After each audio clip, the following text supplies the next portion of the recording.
over the upstart Lakers. I don't think Steve Kerr really cares about the 2-timeline plan. I'm sure he looks at it and says, yeah, that would be nice. But right now, he's like, I got to win games. And, Kuminga, Wiseman, we want to develop them. But I think as an organization, there's a realization here. And I think for some who have more at stake here in the 2-timeline plan, it's probably a little harder to admit this, but I think clearly the organization recognizes, look, we got Steph Curry right now. He's 34. He's playing maybe the best basketball of his life. How much longer can he do that? We don't know, but he's doing it now. So unfortunately, the youngsters, and even Moody is out of the rotation right now. They're just not delivering. We would love for them to play better, but we just can't be throwing them out there right now and hope they're going to find their way because they're hurting us, and we have to take advantage of the opportunity that Steph gives us now. So that's where they are right now, and it'll be interesting to see if things don't improve, or even if they improve somewhat, are the Warriors going to have to look at making some moves at the deadline. But it's just crystal clear right now. We can argue about philosophies and, you need to play the young guys. The young guys right now are not playable, and it would be not so much a disservice to Steph. We all have that debate. How much do they owe Steph? All of them. Yeah. All of them, really. Yeah, it's just the opportunity as an organization that you have here to compete for another title. You owe it to Steph, to them, to yourself, to your fans. It just makes sense right now. You can't say, well, hopefully these guys will get better, because they've had opportunities here and they have failed to take advantage of them. So right now, you're not playing. Well, the other side of the equation, and I think you hear this sometimes from fans, which is, the young players have to play, and the Warriors have to commit to playing these young players.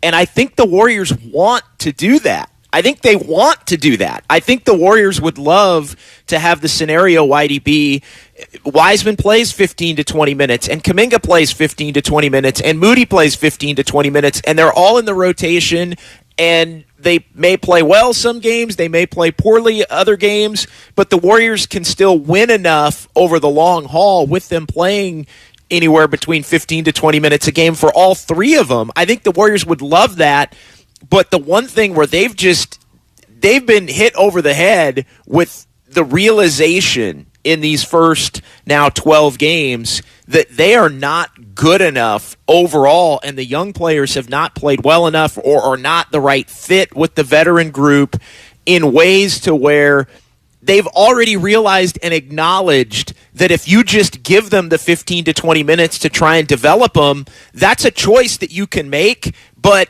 this team's going to be 3-7 or worse moving forward to do it. So if you don't want to be if you want to be a bottom 5 team in the Western Conference with Steph freaking Curry going for 30 in 10 to 12 games and 40 in back-to-back games, then by all means, you can do that, but the Warriors don't want to do that. No, especially given the luxury tax that they're paying. It doesn't make sense. It's not all on those young players, and they have not played as well as the Warriors hoped. They have not played as well as they want to play, but given the fact that JaMychal Green and DiVincenzo also, they were brought in to solidify the second unit. They haven't played well. DiVincenzo, I know he pulled his hamstring, so he's been hobbled a little bit. But even before that, he wasn't playing very well. So that's part of it too. So more of the burden is falling on the young guys, because the guys they brought in, the veterans, to a degree, take the place of guys like Porter last year and Peyton. They haven't played well. So that also creates more a sense of urgency. Guys, we need more from you than right now you can give us, so we have to do something else. 888-957-9570, 888-957-9570. John Dickinson, Whitey Gleason, Warriors this week here on 95.7. The game as the Warriors win last night over the Cavs, 106-101, and made, I think, good use of the 3 days off. A couple of really good practice days in there on Wednesday and Thursday. Better defensive effort. I thought they got Jordan Poole going, which was a positive. Klay Thompson really continues to struggle. That was one thing I put out on Twitter down the stretch. The Warriors in the tight game, and the Warriors wound up taking Andrew Wiggins out. So Wiggins went out of the game with about 5 minutes to go, Whitey, and you knew he was going to come back in. It was just to get him a quick rest. And so the Warriors at that point had Steph out there with Jordan Poole and Klay Thompson, and Kevon Looney and Draymond Green. And so the question I had was, all right, who is Wiggins going to come back in the game for? And I thought, and we talked about this a little bit last year after Klay Thompson came back, it was the quintessential scenario of, is this going to be the night where the best five on the floor to finish the game is not include Klay Thompson in that equation, because he was just having a rough night, obviously offensively, another just real struggle. Defensively at times, it has been not pretty for Klay Thompson. But I thought, all right, best five, you're not taking Looney off the floor because Cleveland is big and he's been positive. Jordan Poole's rolling. Steph is Steph. Steph and Draymond's doing his thing. Would Steve Kerr dare put Wiggins back in and take Klay out? He didn't do it, and then Klay Thompson, to his credit, hit a three, played some solid defense in the final couple minutes, but Poole wound up being the odd man out, even on a night where you could make the case Poole had a better game than Klay Thompson. Somebody was asking me this week, why don't they just start Poole and have Klay come off the bench? And, I don't think the Warriors want to do that for a lot of reasons. I know somebody asked Steve Kerr, you were probably there. Maybe you're the one who asked him. He was asked about that this week, and he said, Poole and Klay, they're kind of different type of players. I think we all know that there's more to do with Klay's psyche right now and his confidence. And if he all of a sudden he's demoted, I don't know how well he'd handle that. Here's what's troubling to me about Klay, JD. You go back to the Sacramento game. At the end of the game, in Sacramento, they're still ranting and raving about Herter was fouled at the end of the game. And he was fouled. He was fouled by Klay on that three-point shot at least twice, maybe three times. And even if they call it, doesn't mean the Warriors, they might have won an overtime. Maybe he doesn't make the free throws. So that's neither here nor there. But for Klay to commit that foul in that situation, when he had, as you probably remember, he had fouled another three-point shooter earlier in the game, and it was another bad foul. It's like, what is he doing? And clearly his struggles, they appear to me to be affecting his concentration and his play at the other end, and that's really alarming. It absolutely is, and he just seems to be out of whack. And he wasn't playing great the first three games, but I just go back to a couple of weeks ago when the Warriors were in Phoenix, that first road game and that shoot around. I was on that trip and covered that game and going to shoot around at Arizona State that morning, and Klay really thoughtfully tried to lay out what was going on. And I remember thinking in the moment, I didn't really think it was that bad, but in that moment, he clearly thought it was bad and put a lot of the blame for the Warriors' struggles on himself. And then he goes out that night and has a brutal game, gets ejected, and I feel like it's snowballed for the most part on Klay since, and he hasn't really been able to get out of that hole. And it seems like every game it's 1 of 5 to start. If he starts 2 for 2 or 3 for 3, it turns into 4 for 12, or 2 for 2s turn into 2 for 7s right now for Klay Thompson. So they got to just keep plugging away, I think, with him and keep putting him in the positions. I mean, Steve Kerr said he's ride or die with Klay in the starting lineup, but also in clutch situations. If there was ever going to be a time, though, to not have Klay Thompson finish a game, tonight or last night rather was that template, and what I've wondered about where, hey, Jordan Poole's playing well, you need Kevon Looney on the floor, obviously Wiggins and Steph and Draymond are going to be out there, but Steve Kerr didn't quite do it, didn't have the guts to do it, and in fairness, Klay hit a three, and it wound up paying off down the stretch defensively as well. Klay is hunting shots right now. I think Kalin has pointed that out going back to last year.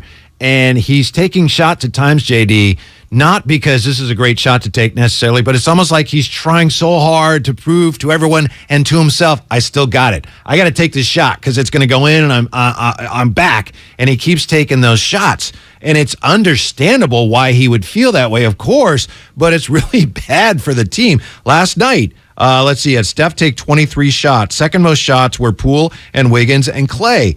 13 shots. Klay was 3 for 13. The shot selection and the lack of concentration, lack of focus, it's really hurting the Warriors right now. And plus, and it's understandable again, but, he had his issues defensively last night against Donovan Mitchell, too.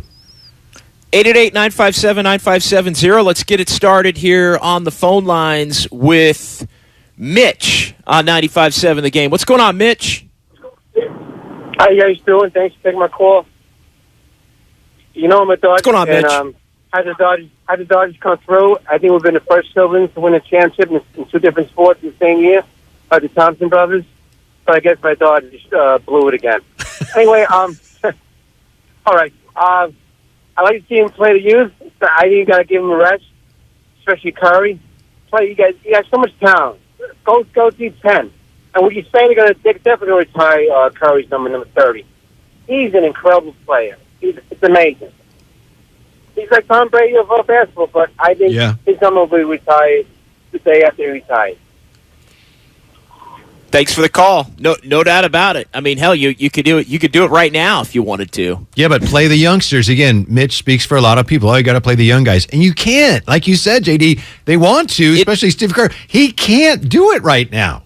Right now, and look, this is, I've thrown it in two buckets, right? There's the developmental bucket during the regular season, and the question you have to ask yourself throughout the year is, are these guys playoff playable? And they have not been, any of them, playoff playable. But now it's gotten to the point where they're not even regular season playable if you want to try and salvage your record. I mean, the Warriors want to be a top 4 team in the Western Conference, at least a top 6 team in the Western Conference. And the way that they started the season would tell you that may be a little bit harder than originally anticipated, because there has been such a gap between that starting group and the young players. And look, there's been other factors too. We've talked about the fact that, DiVincenzo had been hurt. He was brought in to be a more veteran glue guy. JaMychal Green has not been a productive player in replacing Otto Porter Jr.'s roster spot. And Jordan Poole has struggled mightily up until really last night for the most part this season. And if he's playing better in scoring, I think a lot of the bench looks a little bit different. But the one thing that's absolutely been true to this point is the Warriors almost have to treat every game right now like it's a playoff game for them to beat anybody, whether it's Sacramento on Monday, and that's not a slight against Sacramento, or the Cavs last night. They're playing this thing out right now like it's May and June. I heard on TV last night that the Cavs are one of the elite teams in the NBA. That's what I heard on TV last night. So they're pretty good. We'll see about that. The one thing I'll agree with, they're not an elite team. I know, the Cavs are not an elite team. They're a really good team in the East. People get nervous that the Warriors were going to lose again and say, "Oh, this is an elite team." I don't know. I think they're probably about 6th. I mean, Milwaukee's better than them. Boston's better than them. I think Philly, when Philly is right, is better than them. I think Miami, when Miami is right, is better than them. So that's what, 4. And they've lost 3 in a row on this trip, and all 3 games were winnable, and they came up short down the stretch. Darius Garland right now is hurting them. But the people that say you got to play the youngsters, one thing about their argument that I will agree with is, hey, if you don't play them, they could lose confidence. I don't know about Wiseman, but to me, JD, Kuminga, you can clearly see right now, he's going the wrong way. Again, I understand. I don't know what the solution is. Coach Kerr can't play him, but you can see he gets out there, and he looks like he really doesn't have any idea what he's doing. No. 888-957-9570. Joe in San Francisco next here on the phones on Warriors This Week. Hey, Joe. Hey, good morning, guys. Hey, I just want to let you know, this is I listen to the station every day, every week, and this is my favorite show.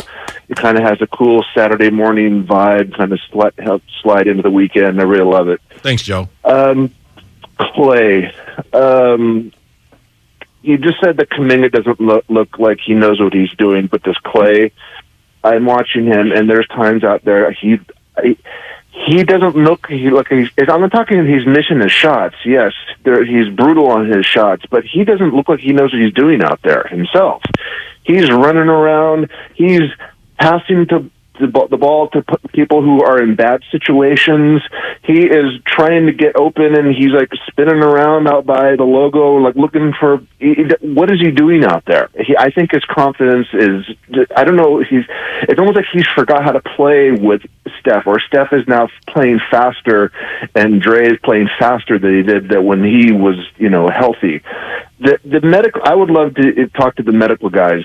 those guys, every single metric on all those players is measured. They know how high his vertical is on his jump. They know how quickly he's getting to the peak of his vertical. What are the metrics saying? Is he back to where he was, or is he still deficient physically? And if he's back to where he was physically, jump and how quickly he's getting to the top of his jump, then why is he playing so poorly? Great points. Thanks for the call, and it's a good point, and only they have the answers to that. I would imagine it's probably not quite where it was physically, and that's it gets to the conversation we've had where what are reasonable expectations for Klay Thompson? Because I know a lot of people came into this season with the high-end expectation of can he get back to being the old Klay? And I just, from the jump, have said that can't be the expectation. And I know there is this sense that, hey, coming off this injury, the second year, it's going to look a lot better than the first. Like, at this point, if he can just be who he was down the stretch last season and in the playoffs for the most part, I think you would take that. I just keep coming back to we have to get out of our heads that 2018 Klay Thompson, 2017 Klay Thompson is ever coming back. I'm going to say it. I'm going to keep saying it. I'm going to say it again.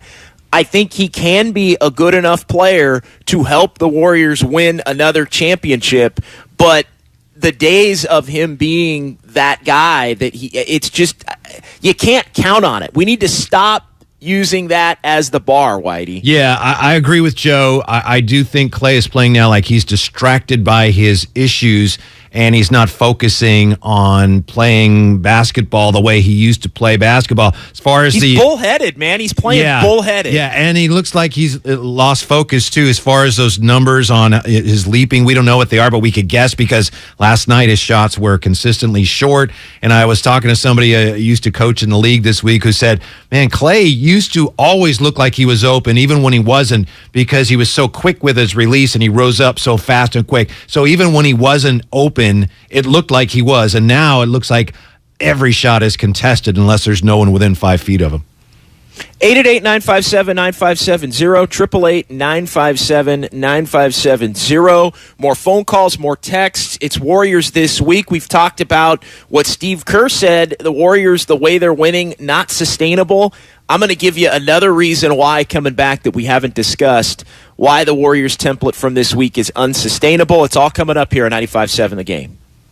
Wow, look at these Black Friday deals on TVs. Samsung, Sony, and LG at the lowest prices of the year, even on their top-rated models. Now we can get that top-rated Samsung we were thinking about, but we'll need to get up early on Friday. These are great deals, but why wait? Video Only has all these deals right now. We can get what we want today, and they're even offering no-interest financing. So we can get these Black Friday deals right now at Video Only and pay it off later? Yep, and many of their prices are better than those flyers. Better than Black Friday? No wonder Video Only got those high scores when they rated TV stores. Let's head over now and beat the crowds.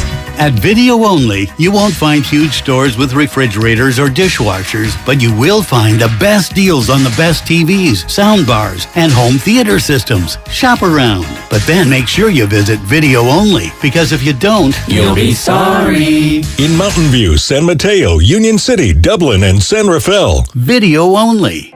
California, you deserve more. And with United Healthcare, you'll get more. Annual enrollment is October 15th through December 7th. So call United Healthcare today. With the United Healthcare Medicare Advantage Plan, you get more from your Medicare dollar, now including better than ever dental, vision, over-the-counter, and prescription drug coverage. Call United Healthcare at 1-888-CALL-UHC today and speak with a licensed sales agent. Benefits, features, and/or devices vary by plan and area. Limitations and exclusions apply. Today on Hey Culligan, reverse to reduce. Here's Bob. Hey Culligan, I love fresh water, but I got plastic bottles coming out. Whoa, Bob, you are not kidding about the bottles. But did you know Culligan's reverse osmosis and always-on drinking water systems provide fresh, clean, delicious drinking water and help reduce the equivalent of over 15 billion plastic bottles from landfills worldwide? Holy, fresh, environmentally friendly drinking water. Am I right? Right, Bob. And we're already on the way. Let us help you out with a free in-home water test from a local Culligan water expert at Culligan.com.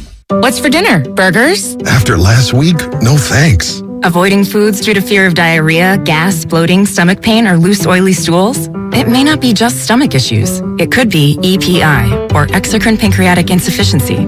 EPI can cause uncomfortable symptoms because it's a condition where the pancreas doesn't release enough digestive enzymes to break down food. But EPI can be managed. Use the symptom checker on identifyepi.com and talk to your doctor about your symptoms. That's identifyepi.com. Sponsored by AbbVie. Flying Ace, this is Sky Hunter. I've got my compound eyes on the target.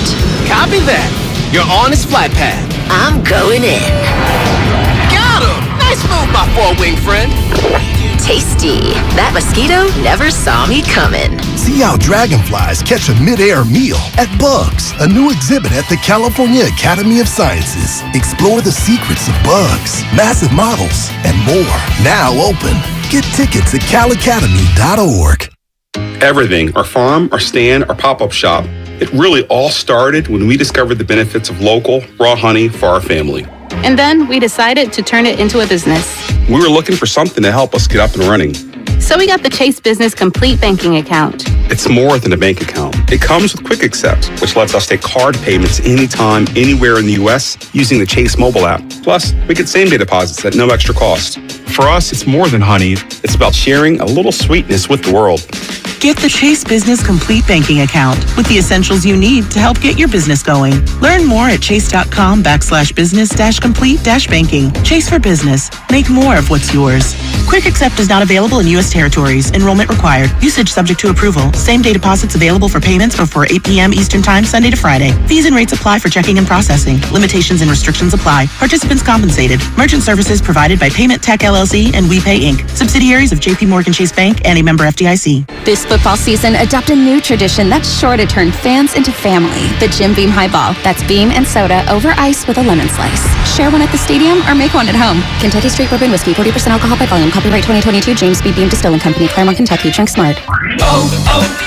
O'Reilly. When you need auto parts, O'ReillyAuto.com is just a few clicks away. We offer convenient options for you to get your parts quickly. Order online and pick up for free at your local O'Reilly Auto Parts store. We'll even bring it out curbside. Or you can have your parts delivered right to your door with free shipping on most orders over $35. Visit O'ReillyAuto.com. O'Reilly Auto Parts.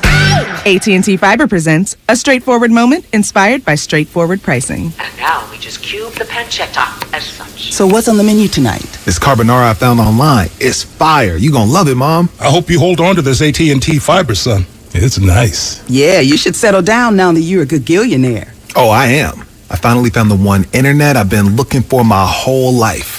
So, no more one-year stands? Nah, I'm done with all that. With AT&T Fiber, there's no price increase at 12 months. What about equipment fees? Nope. Those were never any good for you. Exactly. But now, everything's completely straightforward. Well, in the spirit of being straightforward, I never liked any of your old ones. Me neither. Blah. Y'all never told me that. But we're being straightforward now, which feels good, yeah? Yeah.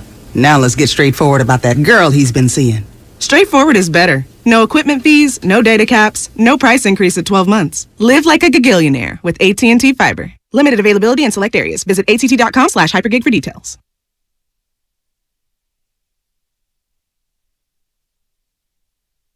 Mitchell goes to work, foul line, step back, 18-footer short. Looney defensive rebound, leads Curry with a beautiful pass on the break, inside hand, left side of the bucket. It's good. The Warriors take the lead, and the Cavaliers call time. Now back to Warriors This Week on 95.7 The Game. Yes, Steph Curry putting the Warriors on top there. Great pass from Kevon Looney. We welcome you back here, John Dickinson and Whitey Gleason. 888-957-9570. More phone calls in a moment. I want to get back to one more reason, Whitey, why what the Warriors are doing right now is unsustainable. All right. And Steve Kerr mentioned it Monday. What do you got? The game. Bring it. Again, it's just the fact that the Warriors chased the win against the Kings Monday because the veterans took the game the prior Friday off, and then they had the whole weekend off, so they felt like they could chase that game with 3 more off days. I mean, they were playing one game basically in a week, and so they felt they could chase that game. Last night, they felt they could chase that game coming off of the 3 off days, but now you look moving forward, and the games are coming rapid fire. They're in Sacramento. It's Monday. it's Sunday, Monday, Wednesday, Friday, Sunday, Monday, Wednesday, Friday, Sunday. Again, here moving forward, the games are coming, and Steve Kerr's going to be forced into playing more players just based on the fact that it's going to be every other day with some back-to-backs mixed in now. I'll tell you why some of this may be sustainable, and I'm really just trying to find, something to counter your argument, although your argument is, obviously pretty solid. The Warriors, we touched on this already. You look at the opponent's field goal percentage the last two games, not to get bogged down in the numbers, but the Kings shot 40.7%, and then last night the Cavs, some call them an elite team in the NBA this year, 40.2%.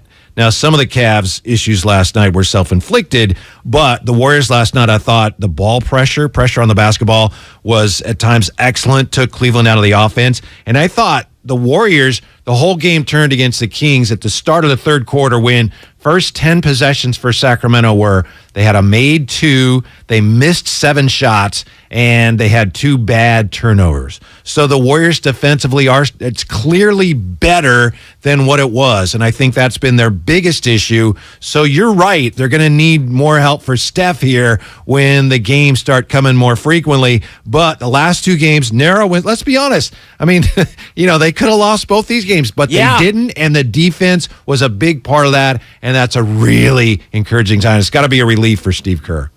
And the 415 on the Xfinity mobile text line says Steph is 24th in the NBA in usage. What exactly is unsustainable here? He's just insanely efficient. It has nothing to do with Steph. Steph can keep putting up big-time numbers, maybe not 40 a night repeatedly, but he can average 32 and a half or 33 and keep doing it the way that he's doing it.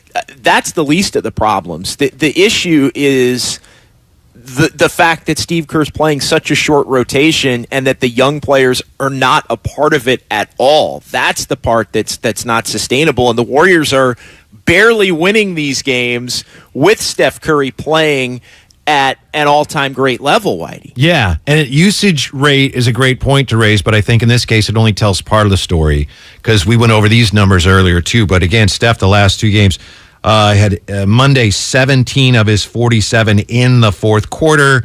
Last night 18 of his 40 in the fourth quarter. At that level, that's really, really hard to do. I can't think of anyone else who's done what he's doing at his age right now. So the usage rate is important, but yeah, as the Warriors are playing more games, to your point, that's going to be really hard to do. And last night, I mean, part of the reason they won last night was the fact that I think Steve Kerr outcoached the Cavs, and they had JB Bickerstaff had his bigs like backing off of Steph, like in drop coverage in the fourth quarter. It's like you can't do that. That's suicide. So the Warriors took advantage of what was given to him, but Steph's not going to have those opportunities every game. It's almost impossible for him to sustain this.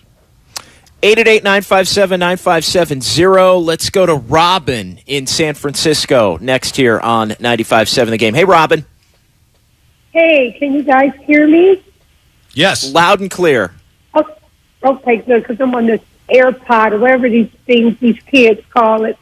Listen, you guys took my thunder. Whitey, listen, we're back to Steph, Curry, and Pookie and them. That's what I call the bench. That's what I call the bench, JD. Pookie and them, the peanut gallery. Mm-hmm. We're back to what they looked like from the year before last when they had to carry Pookie and them. And that's exactly what he's doing, and it's not sustainable. But I want to talk a little bit, too, about our fan base, basically who get on my nerves. Okay? I think that the reason why I haven't been so too critical of Klay, and you guys summed it up for me, is because of my expectation level. The guy has had 2 major injuries, and maybe because I'm older and I think about arthritis sitting in on me, and I'm getting older, and nobody's what they used to be after they come back from some injuries like that. So here's the question I want to present to you. Do you think it's possible if Klay got out of his own way, changed his mindset, and to reinvent himself in terms of maybe a mid-range shot would be great for him? Also, I want to talk about his defense. Because people said that guy in the last call about how horrible he is. He looks lost, and comparing his defensive IQ to Kuminga. I mean, what a slap in the face and an insult to Klay Thompson. He knows where to be on defense. His IQ is not that of Kuminga, but the problem I see is, you guys, he can't stay in front of his man. Now, he made 2 great defensive plays last night, but what appears to look lost to me is that he can't stay in front, that his lateral movement is not quite where it should be. If I'm wrong, let me know, because I'm always open to being educated on something as opposed to being critical and having unrealistic expectations of people. Thank you, guys. Bye-bye. Thanks, Robin. Yeah, I agree with Robin on that. He doesn't look lost as much as unable to me at times in certain matchups to get the job done. I mean, the Malik Monk, there were a couple of games, I was talking about this with Steiny on our Warriors Weekly podcast, and I had the same thing happened in the arena. There were a couple of times where in the Sacramento game, Malik Monk went at Klay and attacked him for layups and just beat him off the dribble. And it was a point where at first, when Monk made the drive, I thought, wow, De'Aaron Fox really took Klay. And De'Aaron Fox is a very quick, one of the fastest players in the league. But at first, it was kind of like, that's De'Aaron. And then it was like, oh, no, that's Malik Monk.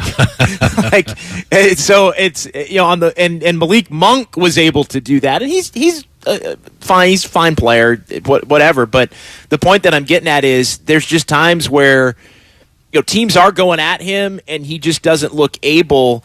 I also want to come back to the mindset. I'll let you jump in here, Whitey, because I do think the mindset change is probably the one thing that can happen. And I think the Warriors behind the scenes are trying to work Klay through a mindset change, but it's just so hard to do. He's just so bullheaded right now. It comes from a great place, but it's defeating the potential for him to relax and be effective. Yeah, it looks to me like he's resisting what, on some level, he knows to be true. And he's fighting it, and he doesn't want to acknowledge that he may not be the same, and I can't imagine how hard that is, although, to Robin's point, we all have to deal with it on some level. But to me, he does look a little lost. Not like Kuminga looks like. Kuminga's like, I'm not sure what I'm supposed to do.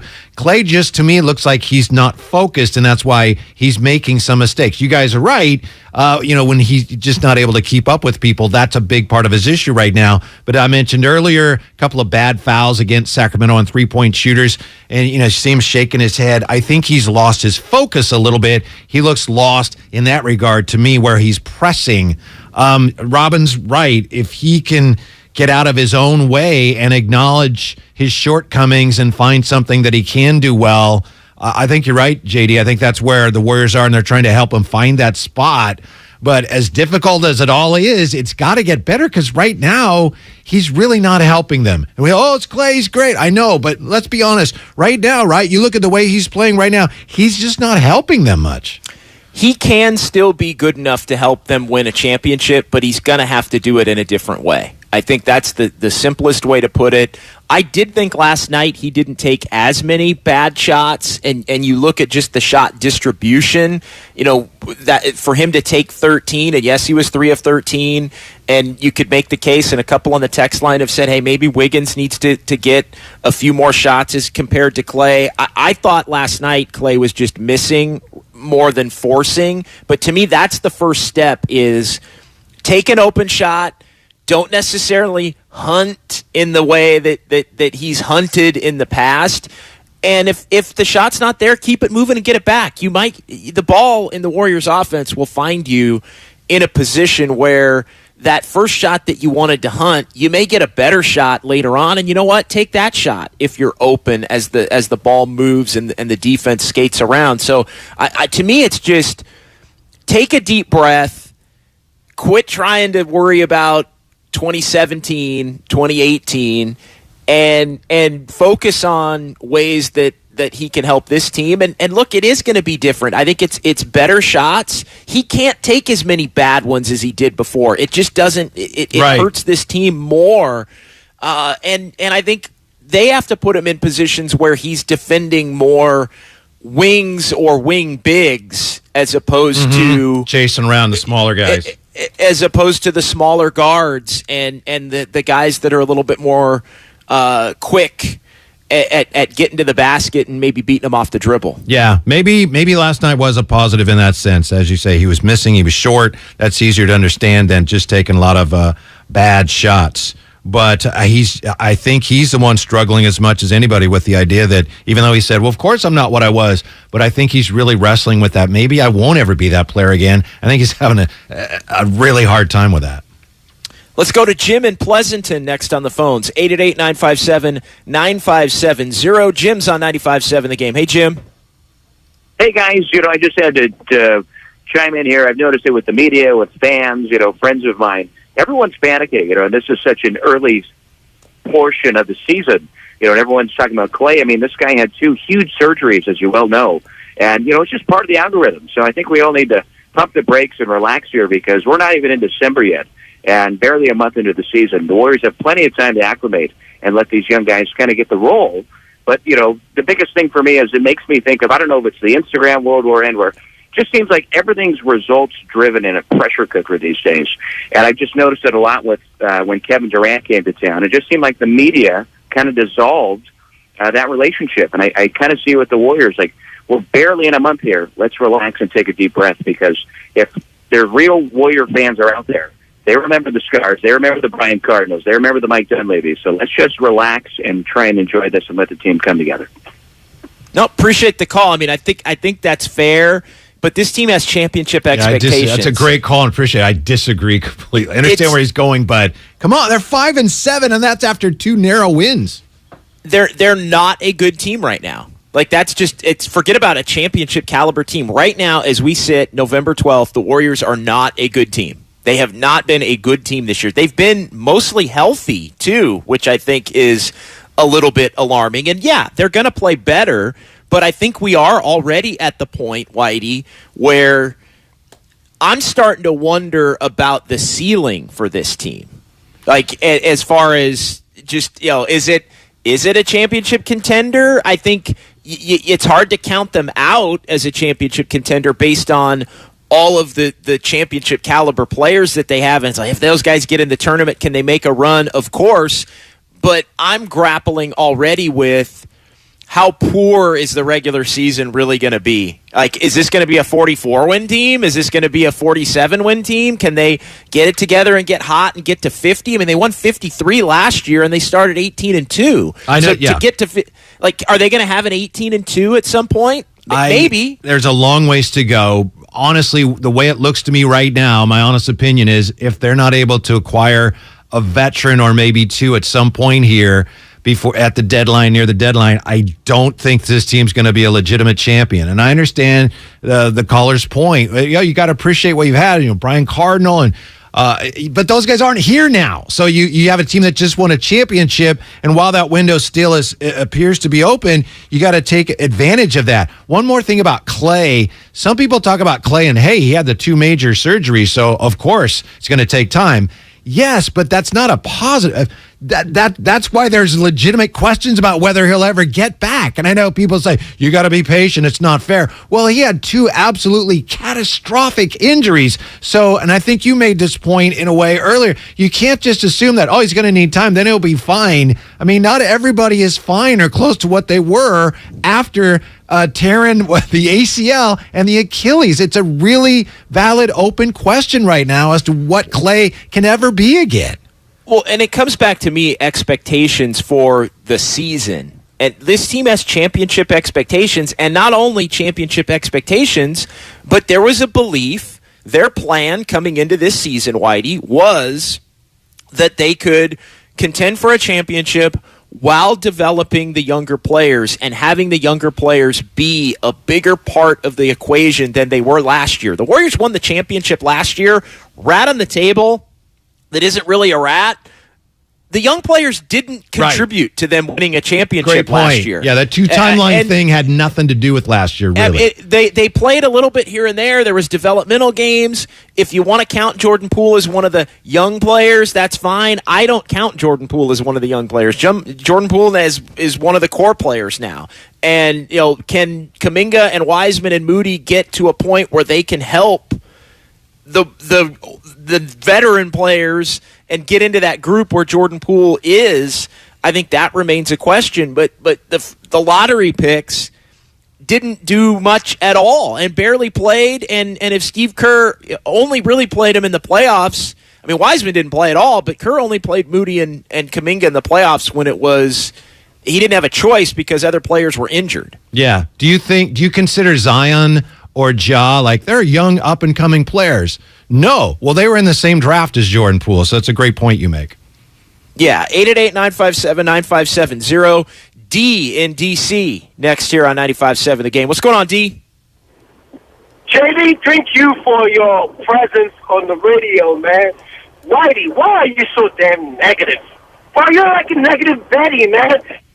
Yeah, you've been trying to kick Klay out of the rotation for Poole. First of all, you made us crazy being the best playmaker, a better playmaker than KD.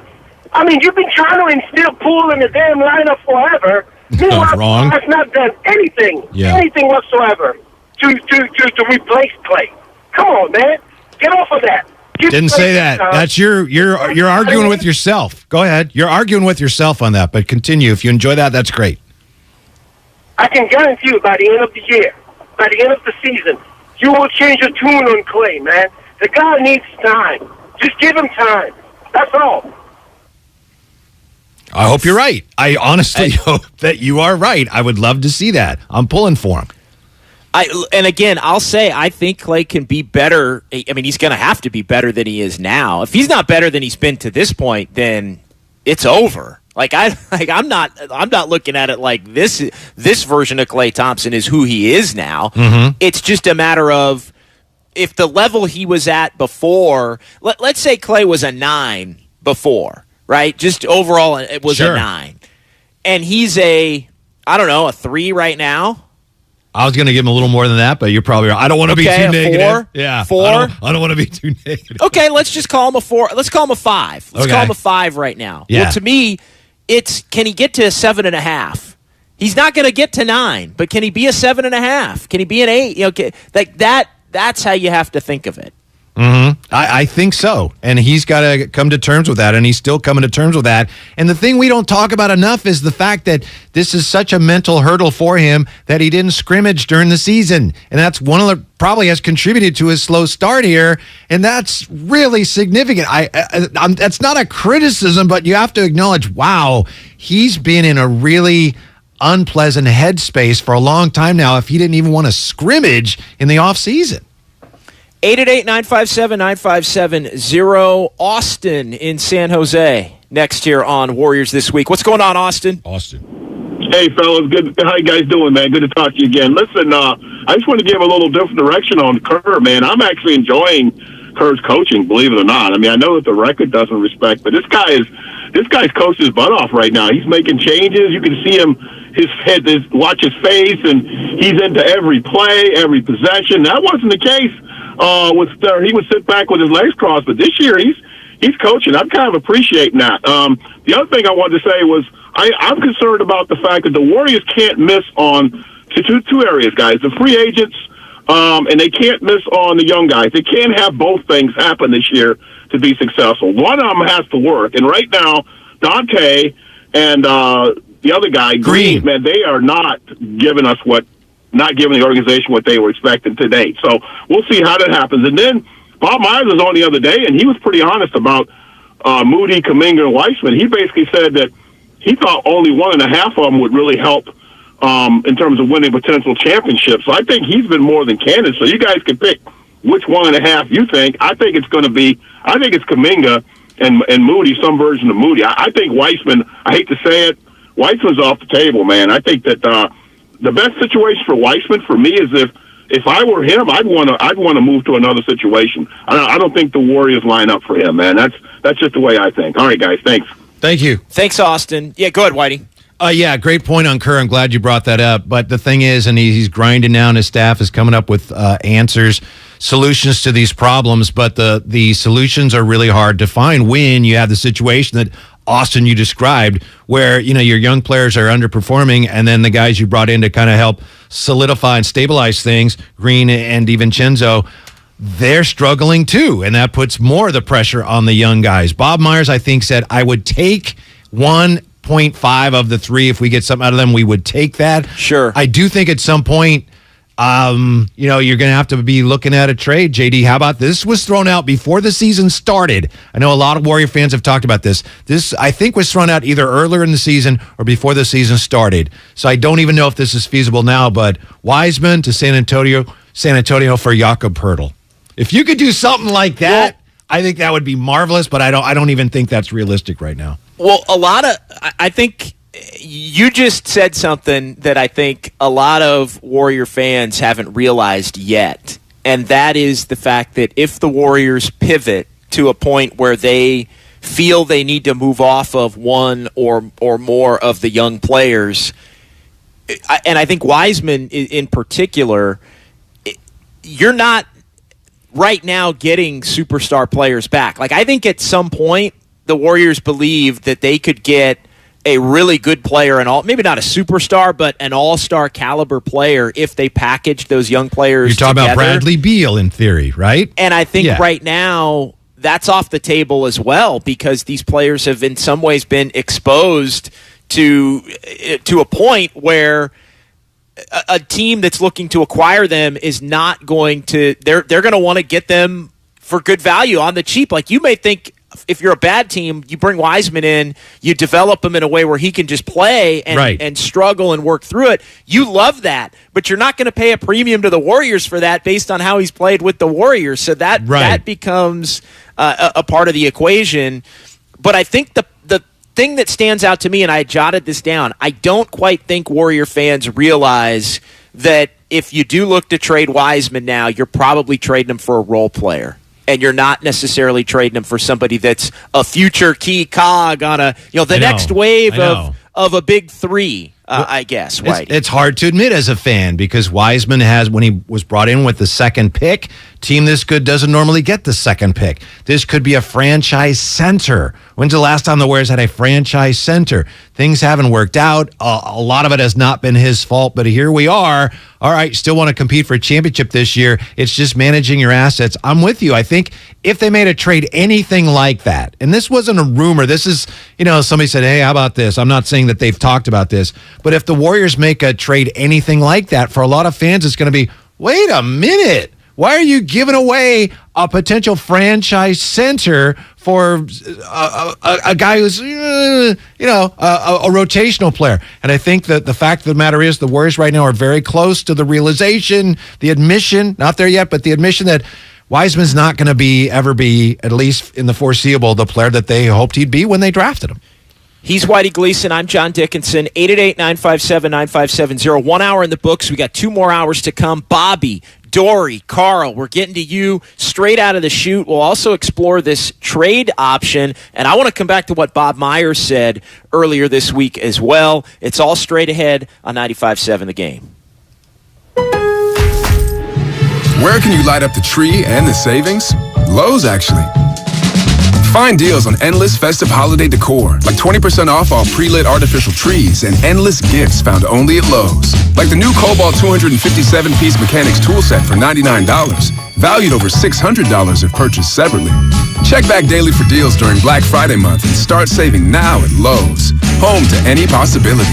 Offer valid through 11/16. While supplies last. Selection varies by location. You can't get much for $5 these days. Unless you go to Wendy's for a $5 Biggie Bag. Get your choice of double stack, junior bacon cheeseburger, or crispy chicken BLT. Plus 4-piece nugs, fries, and a drink. All for just $5. You got that bag. You got that Biggie Bag. You got that bag. That was smooth, wasn't it? That's how you're going to feel when you get that Biggie Bag at Wendy's. U.S. price and participation may vary. Includes 4-piece nuggets, small soft drink, and small fry. Prices may be higher in Alaska and Hawaii. November is a great time to get a new TV. Now that the top-rated brands like Samsung, LG, and Sony are at the lowest prices of the year. With Black Friday deals available, what more could you want? How about better than Black Friday? Before you click, you should call Video Only to see how you can go lower than Black Friday. That's right, the best TVs at better prices. Check out Video Only before you buy, or You'll be sorry. AT&T Fiber presents a straightforward moment inspired by straightforward pricing. And now we just cube the pancetta as such. So what's on the menu tonight? This carbonara I found online. It's fire. You gonna love it, Mom. I hope you hold on to this AT&T Fiber, son. It's nice. Yeah, you should settle down now that you're a gagillionaire. Oh, I am. I finally found the one internet I've been looking for my whole life. So, no more one-year stands? No, I'm done with all that. With AT&T Fiber, there's no price increase at 12 months. What about equipment fees? Nope. Those were never any good for you. Exactly. But now, everything's completely straightforward. Well, in the spirit of being straightforward, I never liked any of your old ones. Me neither. Blah. Y'all never told me that. But we're being straightforward now, which feels good, yeah? Yeah. Now let's get straightforward about that girl he's been seeing. Straightforward is better. No equipment fees, no data caps, no price increase at 12 months. Live like a gagillionaire with AT&T Fiber. Limited availability in select areas. Visit att.com/hypergig for details. Texting privacy policy and terms and conditions posted at textplan.us. Texting enrolls for recurring automated text marketing messages. Message and data rates may apply. Reply stop, opt out. Go to getrbawindows.com for full offer details. Homeowners, do you know when to replace your windows? Feeling too hot or cold? It's time to replace. Can't see through fog between the glass? Time to replace. Spending too much on expensive energy that literally goes out the window? It's definitely time to replace. If you've put off replacing windows in your home because it's too expensive, here's great news. You can now get a free in-home window consultation and free price quote from Renewal by Andersen, the company with the most 5-star reviews among leading full-service window replacement companies. And during their Black Friday sale, you can save $355 off every window and $910 off every door. Just text SCREEN to 323232 for your free consultation on top quality affordable windows or patio doors for $0 down, 0 payments, and 0 interest for a year. That's right, you don't pay a dime for an entire year. Plus, you can save $355 off every window and $910 off every door. But hurry, this offer ends November 25th. Text SCREEN to 323232 right now. Don't go into winter with drafty windows. Text the word SCREEN to 323232. Don't wait. Text SCREEN to 323232. Anywhere fans go to cheer on their team, there are behind-the-scenes MVPs, ensuring everything is game day ready. We see you, Joe, fixing seats so every fan can enjoy every game. And Allie, who keeps her stadium running smoothly from the moment the first game starts to the last play of the season. At Grainger, you're our MVPs, and we're always here for you, with supplies and solutions for every industry and 24/7 customer support. Call, click Grainger.com, or just stop by. Grainger, for the ones who get it done. Locked On Warriors is a daily podcast covering your favorite team, the defending world champion Golden State Warriors. I'm your host, Cyrus Softas, and every Monday through Friday, Locked On Warriors brings you all of the biggest Warriors stories in around 30 minutes. We cover Steph Curry and the dynasty that is one of the greatest teams in the history of this beautiful game. Listen to the Locked On Warriors podcast every day on the Odyssey app or wherever you get your podcasts. Where can you light up the tree and the savings? Lowe's, actually.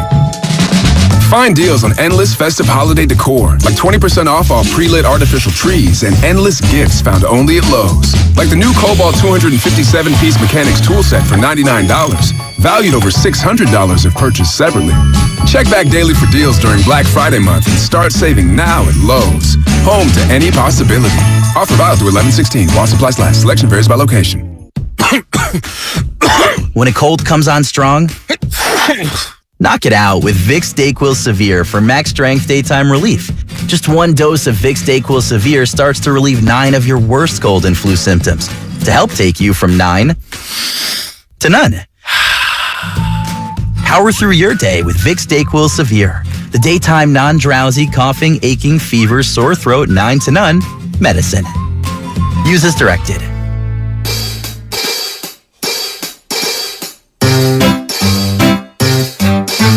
1-877 Cars for Kids. KARS Cars for Kids. 1-877 Cars for Kids. Donate your car today.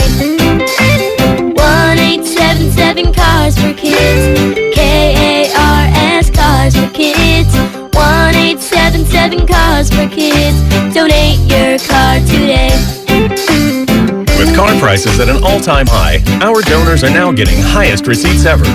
Donate at carsforkids.org, and your car can be picked up tomorrow. 1-877 Cars for Kids.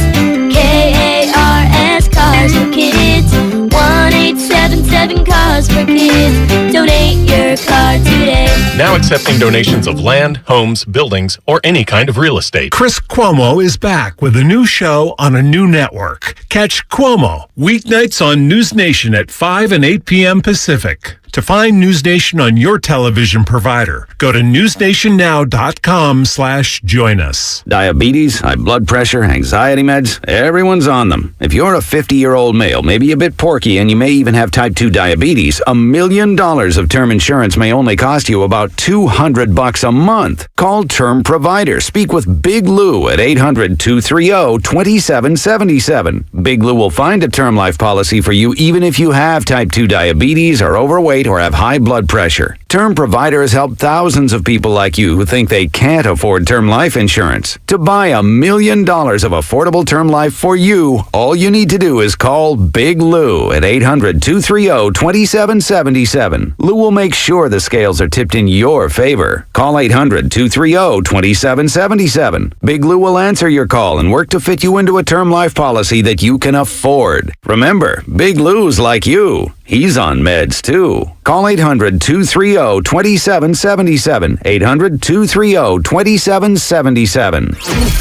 You're listening to 95.7 The Game, KGMZ FM at HD1 San Francisco.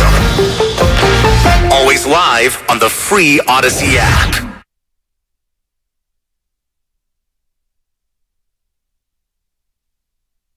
Now back to Warriors This Week on 95.7 The Game.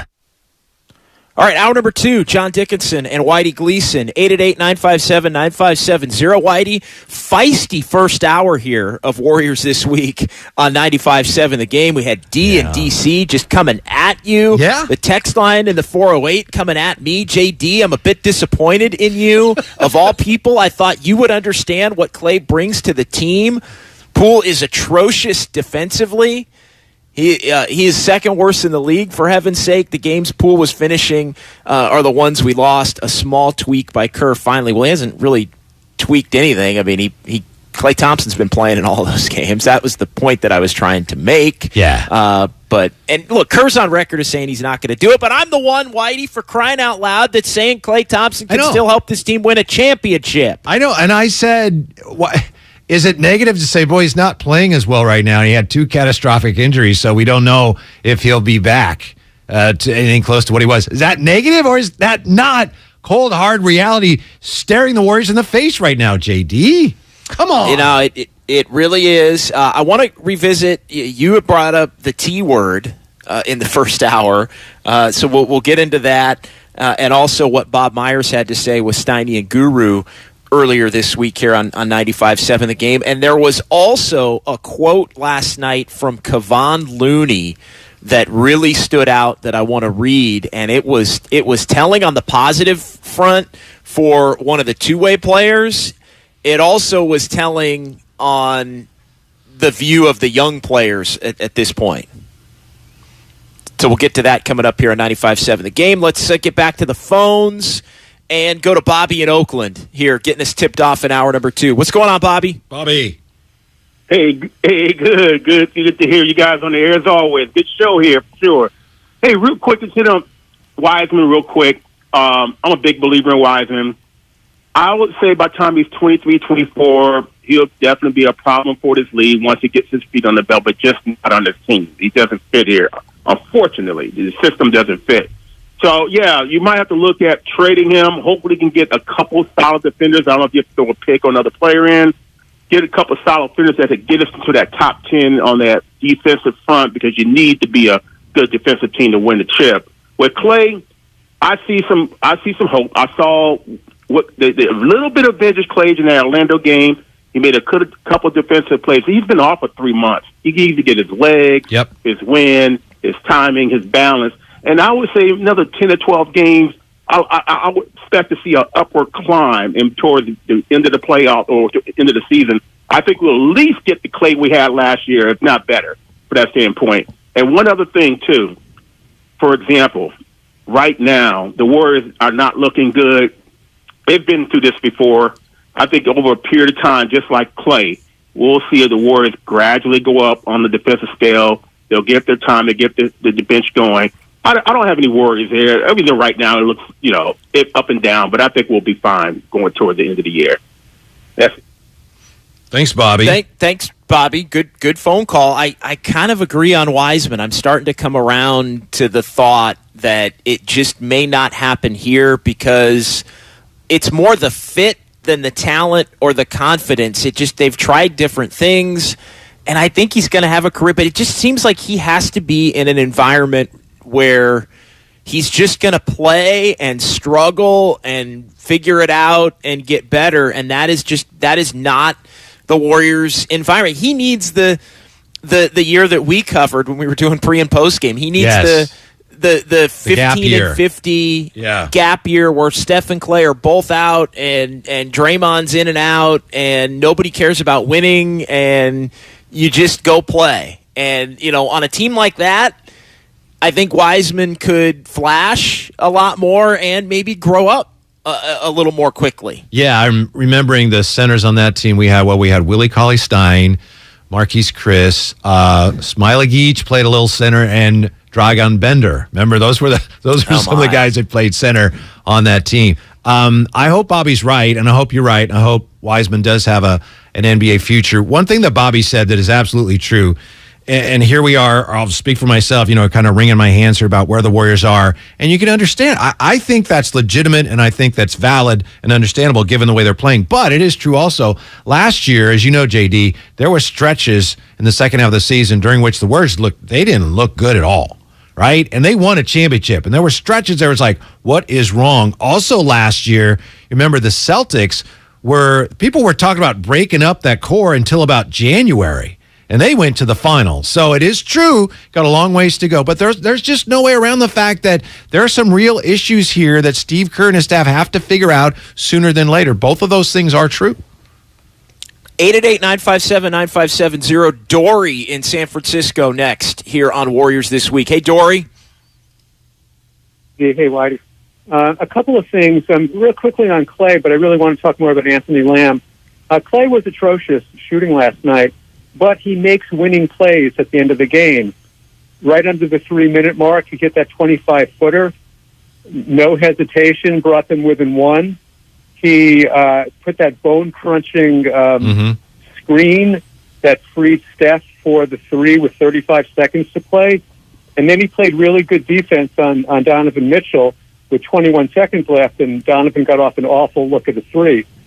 So, he was terrible, but when at the very end he made winning plays. So that's just one thing. But with Anthony Lamb, I have a question. I know that Shams reported in The Athletic about a year and a half ago that there seemed to be support both in the Players Union and within the NBA to get rid of the 50-game limitation and allow the two-way players to play in the playoffs. But that did not happen. So if we can fast forward, and let's say in March we're in the same situation we are now, Anthony Lamb seems to be the player ahead of the lottery picks, ahead of JaMychal Green. How do the Warriors then convert Anthony Lamb to be a roster player? Do they have to just drop JaMychal Green? Because they're not going to drop the lottery players, I don't think, assuming they're still with the team. How does that work to get him to be eligible for the playoffs and to change his status to be a roster player? Yeah, thanks for the call. You have to have an open roster spot among your 15, and the Warriors do. They only have, right now the Warriors have 16 players. They have 14 players on full-scale NBA contracts, and they have two-way players, Anthony Lamb and Ty Jerome. So once those are fulfilled, the 50 games worth, then you have to convert. You have to convert to so basically it would you just convert them into that 15th roster spot. The Warriors wouldn't have to get rid of anybody if they wanted one of those two players, but it would take a roster spot away from somebody that they may look to acquire on the buyout market. The Warriors built in that flexibility in part because of the luxury tax, but they have a roster spot that they can either add somebody from the outside or convert a two-way player into a regular NBA contract, which makes him eligible for the playoffs. And you can do that at any point even the last day of the regular season. And my understanding is, well, yeah, it wouldn't make much sense that late in the year, but you can also, if you do that, convert one of your two-ways, you can then bring in another two-way player. But if I'm not mistaken, JD, you just mentioned that, the gap year. I remember the Warriors were wrestling with what to do with Kai Bowman, and wasn't it like 45 days? And if he practiced, that was one of the days, and they changed it to 50 games rather than 45 days with the team.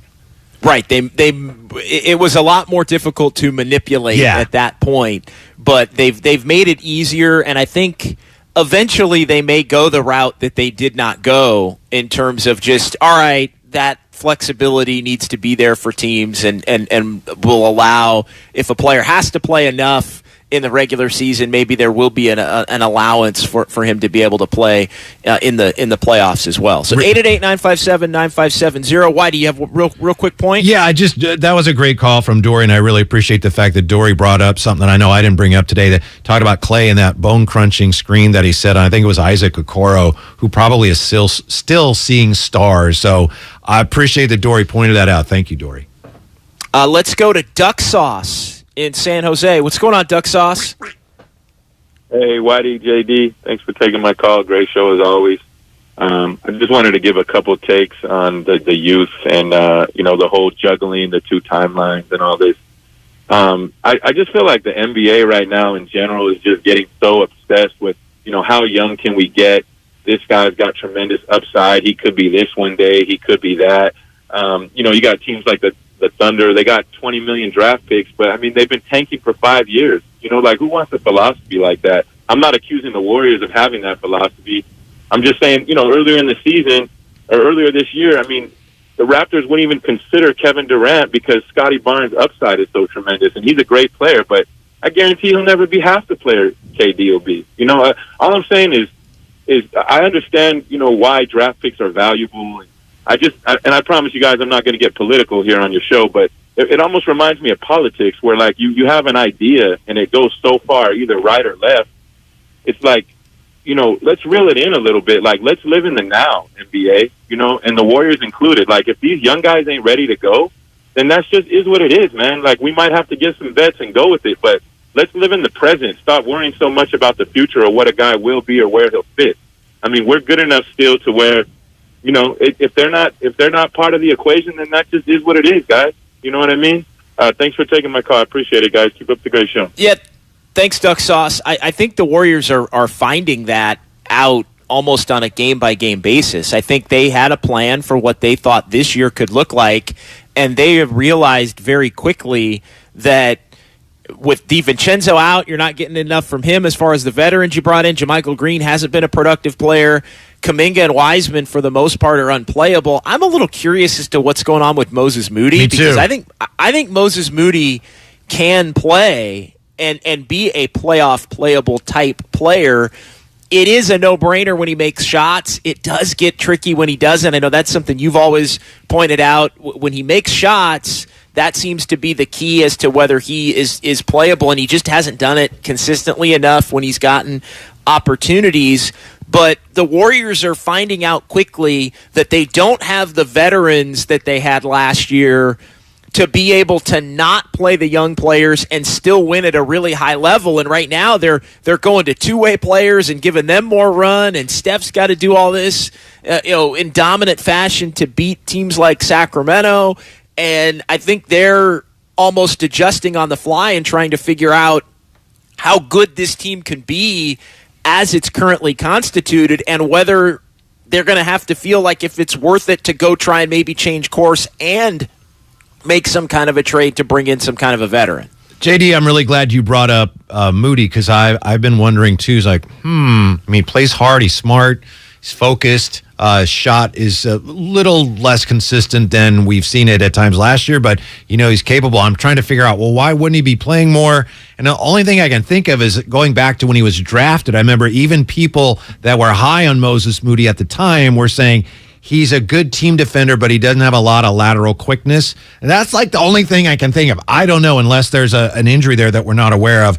I'll be surprised if he doesn't resurface in the rotation at some point.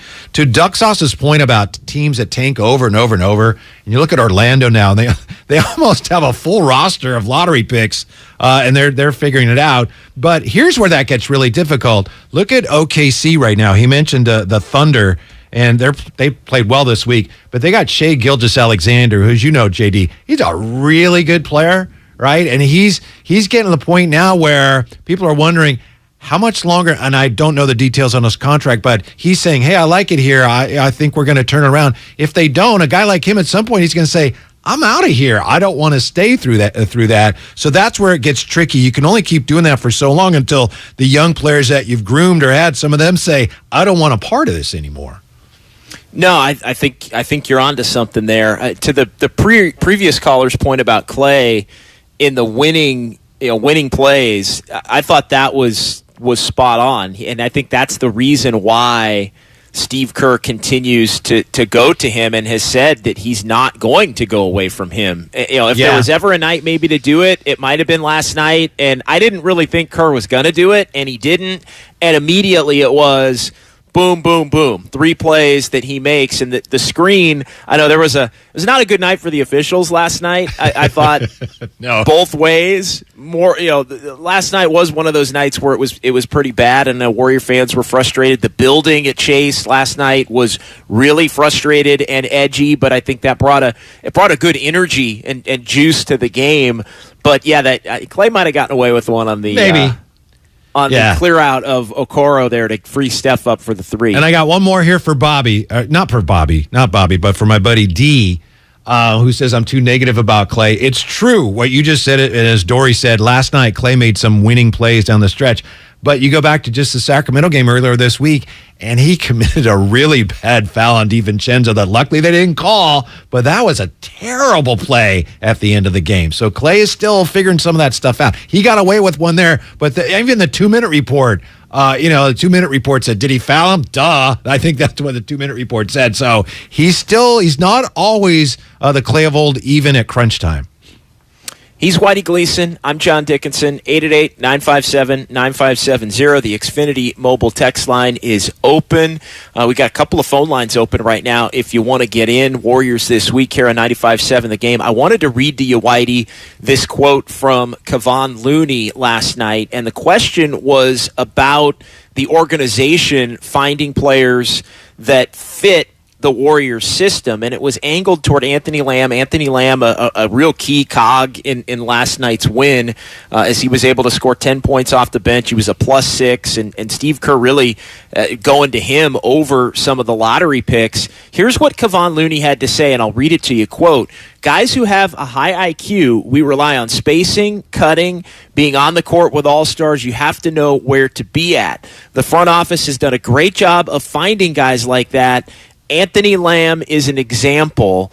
I took that as, all right, nod to Anthony Lamb, but I also took that as, wow, unintentional shots fired at the Warriors' young players. Maybe, but the big difference there, as we all know, is Anthony Lamb played in college, right? Ty Jerome played in college, and Kuminga, Wiseman played, 3 games? I mean, those guys just haven't had the opportunity to develop that kind of basketball IQ. So whether that's a shot at them or not, but it does speak to the question of fit right now. You have two-way players coming in with with a much keener, better developed sense of how to play basketball. They're fitting right in, and the 2 young guys that are inexperienced basketball players are really struggling. That's the reality where we are right now. I think that's one of the underlying issues of this whole 2-timeline plan starting to unravel.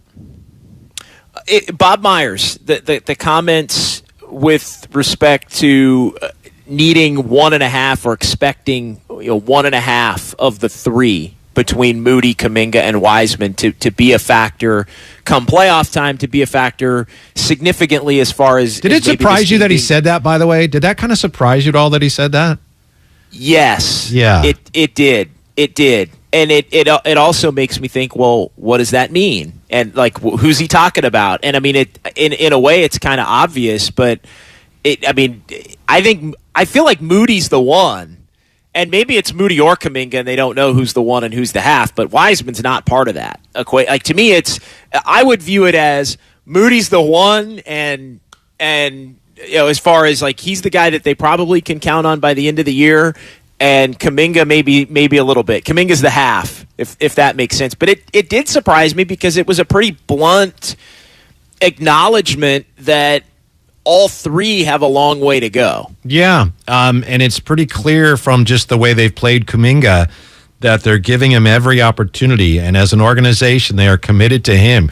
We've talked about this, JD. You go back to last year, how many times Steve Kerr said, well, he's in the rotation, and then he couldn't stay in the rotation for whatever reasons. And it even keeps this year, happening. Yeah, and it's happening right now. Even this week. Yes. Yes. He had the developmental game in New Orleans a week ago last night, knocked the rust off. He's back in the rotation. Steve Kerr said for 4 days Kuminga's back in the rotation, and he was in the rotation for the first half against Sacramento and then done. Yeah. He played 4 minutes last night in the first half and then done in the second half.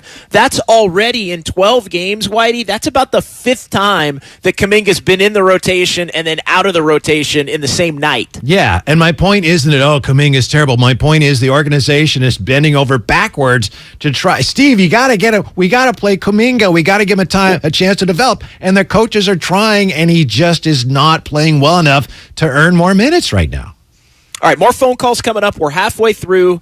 888-957-9570. Also, a little more perspective on how great Steph Curry has been these last two games in guiding the Warriors to a couple of wins to get them to 5-7. That's straight ahead.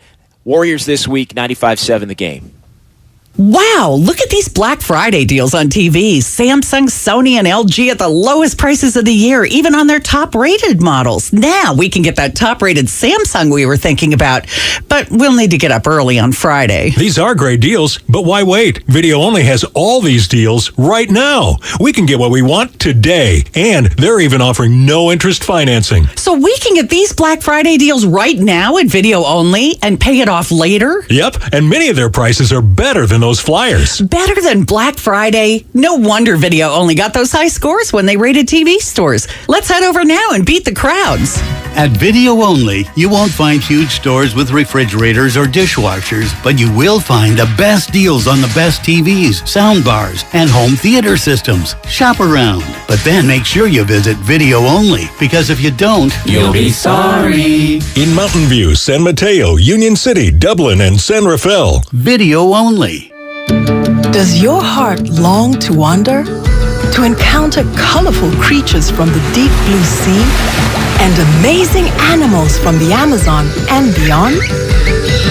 Feed your wild heart. Travel the world right here in San Francisco. Make your reservation to the California Academy of Sciences at calacademy.org. Explore Wanderwoods, our new outdoor playscape, now open. I'm Chris Walls, and I'm a truck driver from Missouri. For 13 hours a night, I sit in my truck and I drive. Out of boredom, I'll stop and eat. If I'm not doing fast food, I guarantee there's a bag of chips open on my dashboard. Along with that, I'm good for about 4 liters of soda a night. That was all until Andro 400. I started out 4 months ago weighing 341 pounds, and since taking Andro 400, I have dropped 45 pounds. I'm sleeping better. There's no cravings. My knee pains went away. I've had some lower back issues, and I've noticed that went away, and I can only contribute that to Andro 400. One thing that Andro 400 said on the radio ad says it attacks belly fat. Well, let me tell you, it did. I've lost 6 inches. This product really does work. So guys, if you'd like to experience similar results, then get Andro 400, the safe, natural, and inexpensive way to boost your testosterone. Go to andro400.com or call 888-400-0435. 888-400-0435. Score big with Xfinity Internet. It's made to do anything, so you can do anything. Supercharge your home with the game-changing speed of supersonic Wi-Fi. With 3 times more bandwidth, it covers the field and then some. And blocks billions of threats with advanced security that helps keep you protected at home and on the go. If you're keeping score, that's internet that does it all. That's unbeatable internet from Xfinity. Learn more at Xfinity.com. Restrictions apply. Not available in all areas. homeowners are choosing the beauty of Milgard Trinsic Vinyl featured at Dolan's. Narrow frames, the contemporary look, the color choices, perfect white and tan, and an array of custom exterior colors. And that's only the beginning. The innovative Smart Touch window locks exceed California's rigorous forced entry codes plus energy efficiency for comfort. Discover Milgard's vinyl benefits in the Ideas section at dolanlumber.com. Cache Creek Casino Resort is the place for the biggest names and the very best in live entertainment. On November 5th, catch multi-Grammy Award winners Train. Then on November 12th and 13th, experience America's Game in person when Wheel of Fortune Live takes the stage. This is your time to cash in at Cache Creek Casino Resort. Find tickets and see our full lineup at cashcreek.com. Why wait to save? Dell Technologies Black Friday event arrives early with select deals on top tech to power business productivity. The savings start now with up to 48% off performance business PCs powered by 12th Gen Intel Core processors. Don't forget special pricing on the latest monitors, docks, and accessories, including free shipping on everything. Call a Dell Technologies advisor at 877-ASK-DELL for Black Friday deals. That's 877-ASK-DELL. Let me guess. Unknown caller? You could reduce the number of unwanted calls and emails with online privacy protection. The latest innovation from Discover will help regularly remove your personal info, like your name and address, from 10 popular people search websites that could sell your data. And we'll do it for free. Activate in the Discover app. See terms and learn more at discover.com/online privacy protection. Kuminga up the floor, penetrates, drives in for the dunk, and he flushed it down, beating two defenders right to the rim. And that is a wake-up call for the crowd here at Chase. Jonathan Kuminga, a little elevation sensation there, right over the top of Monk. Malik Monk, welcome to YouTube. Now back to Warriors This Week on 95.7 The Game. All right, rolling along here on a Saturday, 888-957-9570. John Dickinson, Whitey Gleason. Highlight there from the game on Monday. Warriors able to beat the Kings.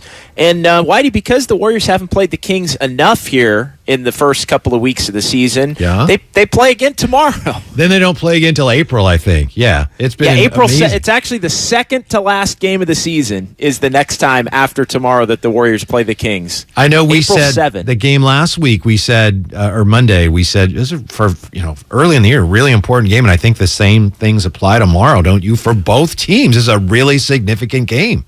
Yeah, more so, I think, to be honest, for the Warriors. Because, they haven't won a road game yet. Yeah. They still have not won a road game yet. They are 0-6 on the road, and they're finding ways to get it done at home, even when they're not playing well or they're trying to clearly work through some things. I think the Warriors' spirit has been better the last two games. I think especially last night, I think the defensive intensity, conscientious to the game plan. I think those types of things have been there.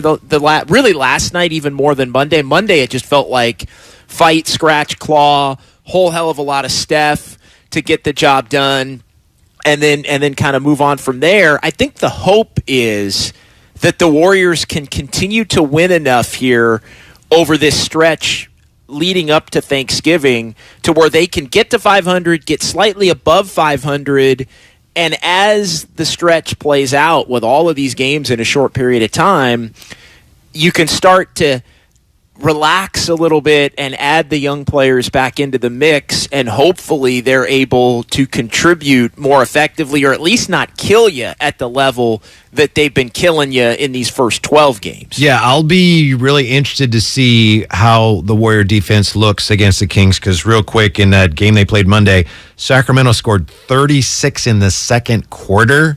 And obviously, it appears to me the Warriors heard about that at halftime. Then they gave up only 46 in the entire second half to Sacramento. So we'll see how much traction they get defensively against the Kings. Sacramento, sometimes that's like a home game for the Warriors as far as a crowd involvement. Yeah, no doubt, and the Kings are playing better. They were 0-4, as we had talked about, and they've won 5 of the last 7. And they think that's it should be 7 of the last 7 because of a couple of calls that went against them. They've done a nice job, not to make it totally about them, but they've done a nice job rebounding from basically 3 games. There's 3 games that I think have been the tells to the Kings getting back on track. And they're not great tells necessarily overall, but they played at Charlotte, at Orlando, and at the Lakers, and they won all 3 games. All 3 of those games, they completely did not respect their opponent, almost as if they felt that they were, the opponent was beneath them. And they played the Lakers last night without LeBron, got down 12, had a little run before halftime, and then wound up winning the game down the stretch. But they were down most of that game. And they've, to their credit, they got down 20 in Orlando, they got down 15 in Charlotte, they got down 12 to the Lakers without LeBron, who were 2-9, now 2-10, and they still are kind of fighting that young team that thinks they're better than they are thing. But to their credit, they've been able to be talented enough to still come back with not playing anything close to a full game and win. So there's something to, I think, your talent level being better when you are able to do that. And they've now been able to do that 3 times. Like this Kings team in years past, I think with the way things started, may very well have been 2-9 right now and not 5-6. Yeah, Fox is shooting the ball way, way better than he ever has. And also it's interesting to watch Sacramento with Mike Brown as a coach, how similar they are in some ways stylistically to the Warriors. I'm not saying they're as good as the Warriors, or they're just like the Warriors, but in some ways stylistically, it's like, oh yeah, I see Coach Brown is applying some of the same philosophies. For example, they got 2 backup centers that are big that never played because they go Chimezie Metu, they go with a small backup center. So it is interesting to see how Warrior-like Sacramento has been at times already this year. Quick note on Steph Curry. These last 2 games, and the Warriors have needed all of this. Curry, the oldest player with consecutive 40-point games since Michael Jordan did it in 2002. That was the Wizards iteration of Michael Jordan, the oldest player in 20 years with consecutive 40-point games. And yeah, Steph has just been spectacular and doesn't look like he's slowing down at all. No, I was trying to think earlier, well, who have we seen this from before? A guy who approaches his mid-30s and then gets better. Kobe was still good, but he was working extra hard just to stay close to as good as he had been. You mentioned Steve Michael. Nash. Yeah.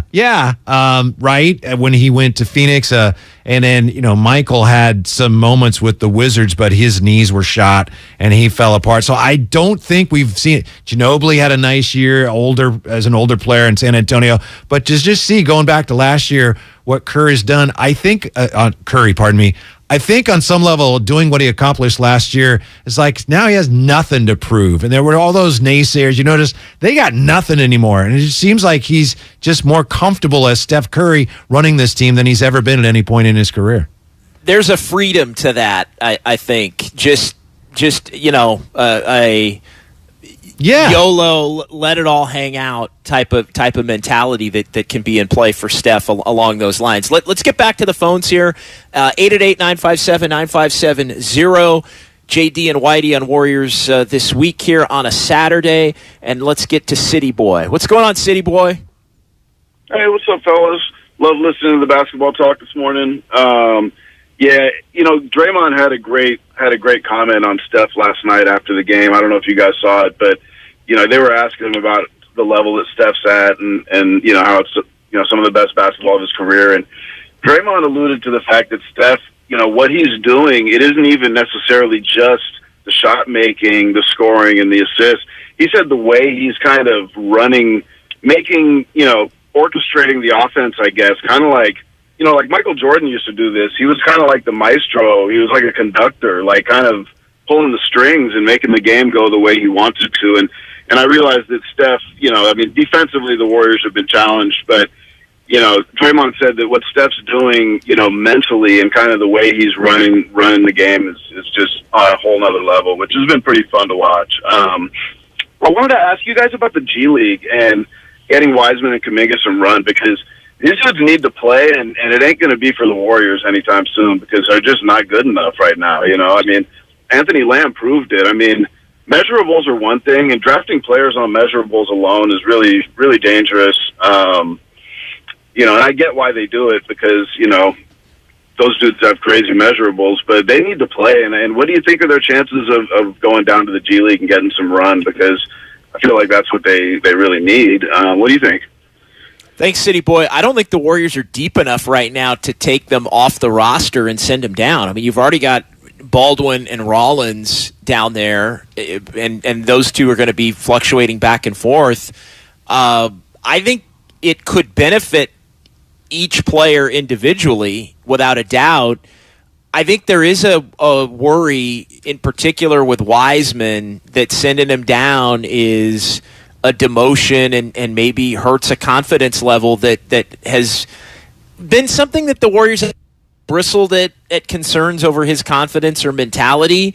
They don't like really talking about it or acknowledging it, but I think it's something where they feel it's more beneficial for him to be with the big team. I think Kuminga just flat out thinks, hey, I played in the G League. That's beneath me. Like, I should be playing in the NBA. And to me, it's – you said it earlier. I think the Kuminga problem is more significant because it feels like he's less impactful now than even he was a year ago at this time, where he would at least come in the game and make a couple flash plays.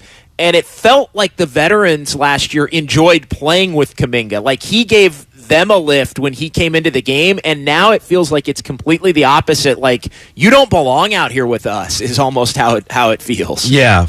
Before I address that, City Boy's comments, really appreciate them as far as Draymond, what he said about Steph. What Steph's doing right now the last couple games, JD, is, anybody who's listening, we watch a lot of basketball. He's doing right now, Steph, is what only the truly great players do, where he's almost bending the game to his will. And we all like to say superstars should do that. And it's not something that's easy for anyone to do. But the last two games, City Boy talked about how, Draymond mentioned that Steph is orchestrating things. But those last two fourth quarters, bending the game to his will in a way that puts a lie to the notion that Steph Curry, he's just the greatest shooter of all time. I mean, he is that, but he's showing he's so much more than that now.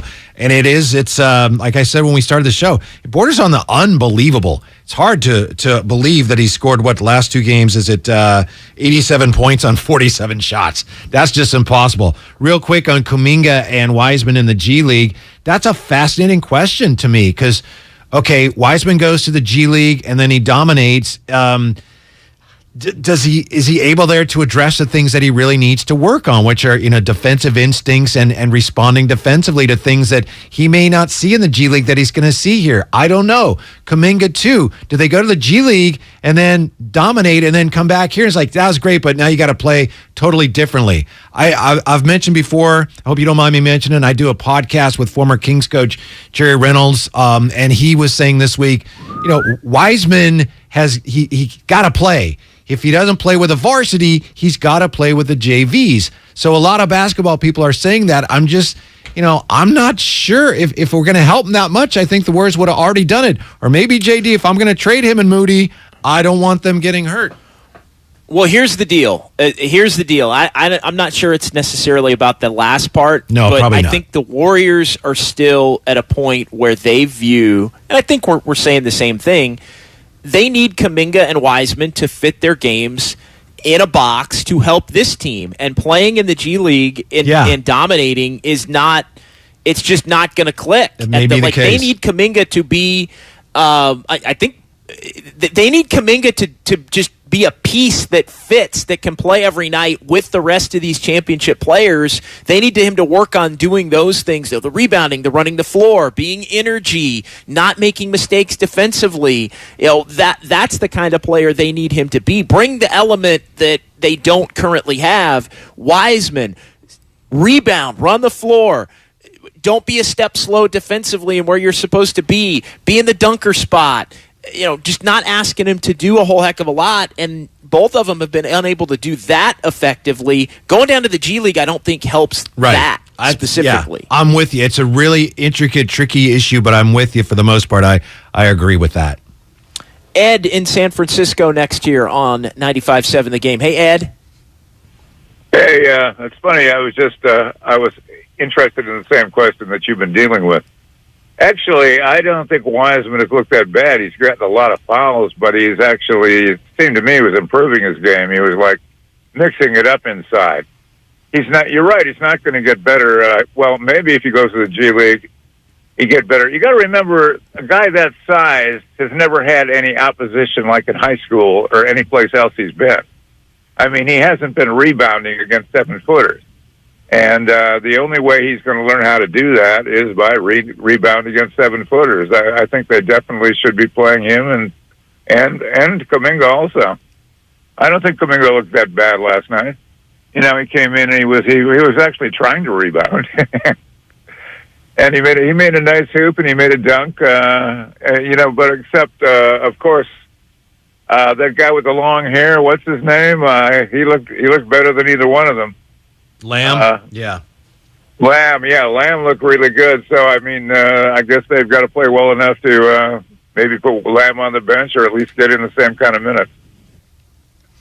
Thanks for the call. Yeah, Anthony Lamb is a more playable player right now than Kuminga. Incredible. And Moody, really. It's Wiseman. I mean, he's not a center, so I'll take Wiseman out of the equation. But Lamb is playing over Kuminga and Moody. I know Kuminga has played for all the talk about Kuminga being back in the rotation. I think he's played 12 minutes in the last 2 games and none in the second half of either game. Mm-hmm. But yeah, he's back in the rotation. Yeah, Lamb last night, 23 minutes, 10 points, hit 4 of 7, 2 of 5 threes, and he had 4 rebounds. To Ed's point, if you really try really hard to find something positive about Kuminga last night, I think he was pretty active on the glass. He was credited with 2 offensive rebounds. You may remember he had a tap, kept the ball alive, and I think Looney ended up scoring. So yeah, give him credit for that. But last year, there were times when, we talked about this, JD, he would bring energy. When the Warriors lacked energy, he could come in and sometimes give them some energy. Now he's just giving them kind of a nervous energy that's not always constructive, and he needs to just play more focused. Again, I think if you go to the G League, he just goes and dunks on everybody, and I'm not sure that helps him. 888-957-9570. He's Whitey Gleason. I'm John Dickinson. Warriors this week. We're with you until 1 o'clock here on 95.7 The Game.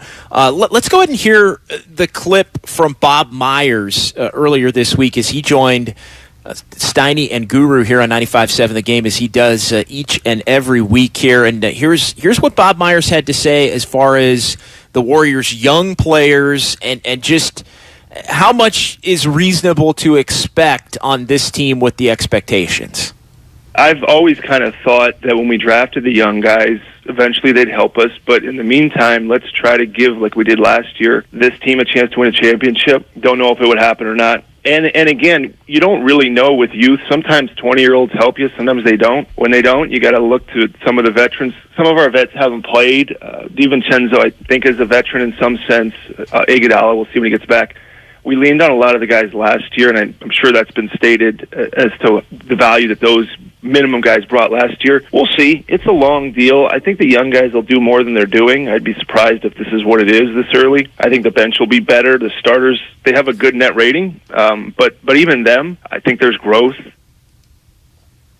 Yeah, growth to be made from the starting group, but it still has been a big-time net positive group, one of the best in the league. I think, and we talked about this last week, the starters, I thought, were coasting playing well, but coasting, coming off of the championship. I think these last 2 games, the starters have not been coasting. I think they've been trying to win, but that's part of the theme of the show today, is that what the Warriors are doing right now, it's necessary. They've won a couple of games because Steph has been a legend, 40-plus and 17 and 18-point fourth quarters, and Wiggins and Draymond and Looney have all been really good, and they've patched together the rest of it by going away from the young players. The theme of the show, though, today is it's getting better, but it's not sustainable at the level that the Warriors are not getting contributions from players up and down their roster. I will say this, speaking of the starters, I know you go back to that Detroit game. That was a game where I was in for you doing the pre and post because you had 49er duty, and I think it was the game before for that too. Wiggins was like, he didn't play well. Wiggins is playing out of his mind the last 2 games. Wiggins had 25 points in 40 minutes against the Kings, and then last night he had 20 points on 13 shots. So he's really playing well. Looney is incredible, isn't he? I mean, he's just so consistent. Last year, the Warriors kept trying to, we can't start Looney and Draymond together. It's like, okay, we have to because he's that good. Draymond's having a really good start to the season. Klay has struggled, but the starting 5 has played really well. There's just that huge drop-off, and for all the talk, which is understandable about it's early, the young players should get better, the veterans, they haven't played well yet, Iguodala will be back. These are all still open questions, and the Warriors clearly, they're singing a happy tune on that, but that has to get better for them to be able to contend this year. That area of the bench has to be more consistent. Poole played better last night. That's a start. The defense has been better, but that's still the pressing issue with this team, and that'll determine whether they can actually be a contending team is if the bench is able to somehow, some way, find some combination where they're able to consistently give the Warriors close to what they saw last year from the bench. Yeah, and they got Jordan Poole going a little bit last night. Yeah. I think DiVincenzo being back, they would tell you that DiVincenzo being back would help Jordan Poole play him a little bit more off the ball. I thought Poole was more decisive offensively last night, really looking to attack rather than just dribbling out in the key, trying to survey everything, running the clock down, and then getting into somewhat of an awkward move. So that's part of it. I think the Klay thing, yes, more patience. Again, my issue with the Klay thing is not the fact that it's going to take time or that he shouldn't get time. It's just, to me, it's more what is the ceiling as far as how close he can be when he is at his best. It's got to be better. I think it will be better. Is it as good as he was last year at the end? Maybe. I think that's something you would take right now. It's probably not going to be what he was in years past. We've talked about that a ton. And then it comes down to the young players. It really does. And it leads down the path, Whitey, of at what point, and this is where I think the winning and losing and where the Warriors are in the standings matters, at what point do the Warriors start to look at the young players and say it's not going to happen, but the rest of this team is good enough to contend, and does that lead down the path of them looking to make a trade involving one or both of these players? I know they don't want to do it. I know it's been billed as the next wave, which I think is a little bit unfair to view Moody, Kuminga, and Wiseman as the next wave, almost as if they're the next, along with Poole, Steph, Klay, Draymond. Like, that's just not fair to them. It's also unrealistic. But at some point, do you just say, we don't have enough to win a title with this roster, but can have enough to win a title if a couple of trades are made? When does it get to that point? Because it's fragile, too. If you lose enough, maybe you don't, like, maybe you go more into developmental mode and as opposed to trying to chase every win and try and be a contender. I think that's a tough ask this year, but sometimes that kind of thing can be taken care of for you. Yeah, but with what they're paying in the luxury tax, developmental mode is it's way down the road. That's why what Bob Myers said. I just mean be a 500 team. Play them, and maybe you're a 500 team, but not a title contender. Yeah. Oh, no, I know they do not want to do that. If that's what's forced upon them, they'll deal with it. That's why it was so significant what Bob Myers said, because that's the first, and if you've heard it before, please tell me, but that's the first public acknowledgement that I've heard from anyone affiliated with the Warriors that, you know what, we think it'll work, but you never know with young players. Before, it's always been, we love James, we love Jonathan, everything's going to work out. You're still hearing that, but you're also, to me, that's the first time we've heard, young players, you just never know with 20-year-olds. We take, if we can get a 1.5 out of the 3 contribute, that's great. That's the first time publicly the Warriors are acknowledging that. So clearly they're not there yet, but they recognize that come the trade deadline, they may have to make some tough decisions on those guys. From the 510 on the Xfinity Mobile text line, we knew there would be growing pains, but when it actually happens, everyone freaks out. There are no expectations on the two ways. Whatever they do is a bonus. If Klay and Poole play better in the first 10, we are in a great spot. Everyone wants to blame the kids, So I think, interesting point. How about this, though, JD? What if you took Lamb's numbers, and I don't have them in front of me. We know what they are. Let's say Kuminga had produced Lamb's numbers. Can you imagine the excitement right now? Yes. Over, oh, my goodness. He is going to be the greatest player of all time. He's going to be right? Giannis. Yes. He's going to be Kawhi. Yes. Yeah. So it's not just, people don't expect much from the two-ways. Anthony Lamb has been playing out of his mind. Ty Jerome's had a few moments, too. I'm disappointed he didn't play more last night, but I get that. But, yeah, it's not just the expectations. The two-ways have played well. Lamb's played really well. And the young players, Wiseman, Kuminga, have really struggled. That's a fact. They have. And look, Anthony Lamb at this point is a better player than Jonathan Kuminga. He's a better player. He's not necessarily more talented, but he's a better player right now. And the rotation would tell you he's a better player than even Moses Moody. Although, again, Lamb probably more of a 4 at this point, and Moody more of a 2-3. But that is telling in and of itself, and the fact that the Warriors are going out of their way to only play Looney or Draymond at center is telling as to, I mean, the Cavs have the Cavs game, I think, is almost the perfect example on Wiseman. The Cavs have Jarrett Allen and Evan Mobley, two young bigs that they play together, and Wiseman gets a DNP coach's decision while Kevon Looney plays 30 minutes. Right. I thought of that, too. That was the type of game last night that they drafted Wiseman to help them in, and he just isn't there right now. 888-957-9570. More text messages, more phone calls, 2 hours in the books. We got 1 hour to come. It's JD and Whitey. It's Warriors This Week, and it's here on 95.7 The Game. You're the one who protects the flock, and that requires an eye for detail. Because when safety and well-being are on the line, it's the details that can save lives. Even when no one else is watching, you see everything. Grainger gets you, and we're here for you, and all the ones who get it done with a wide range of safety products and solutions, plus board-certified safety consultants here to answer your questions.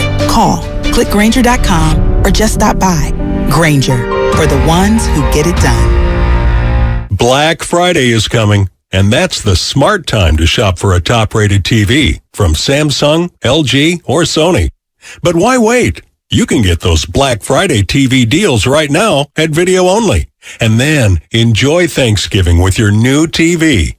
Still want to wait? Then how about better than Black Friday deals? The top-rated TVs at stupid low prices. Check out Video Only now before the rush, or you'll be sorry.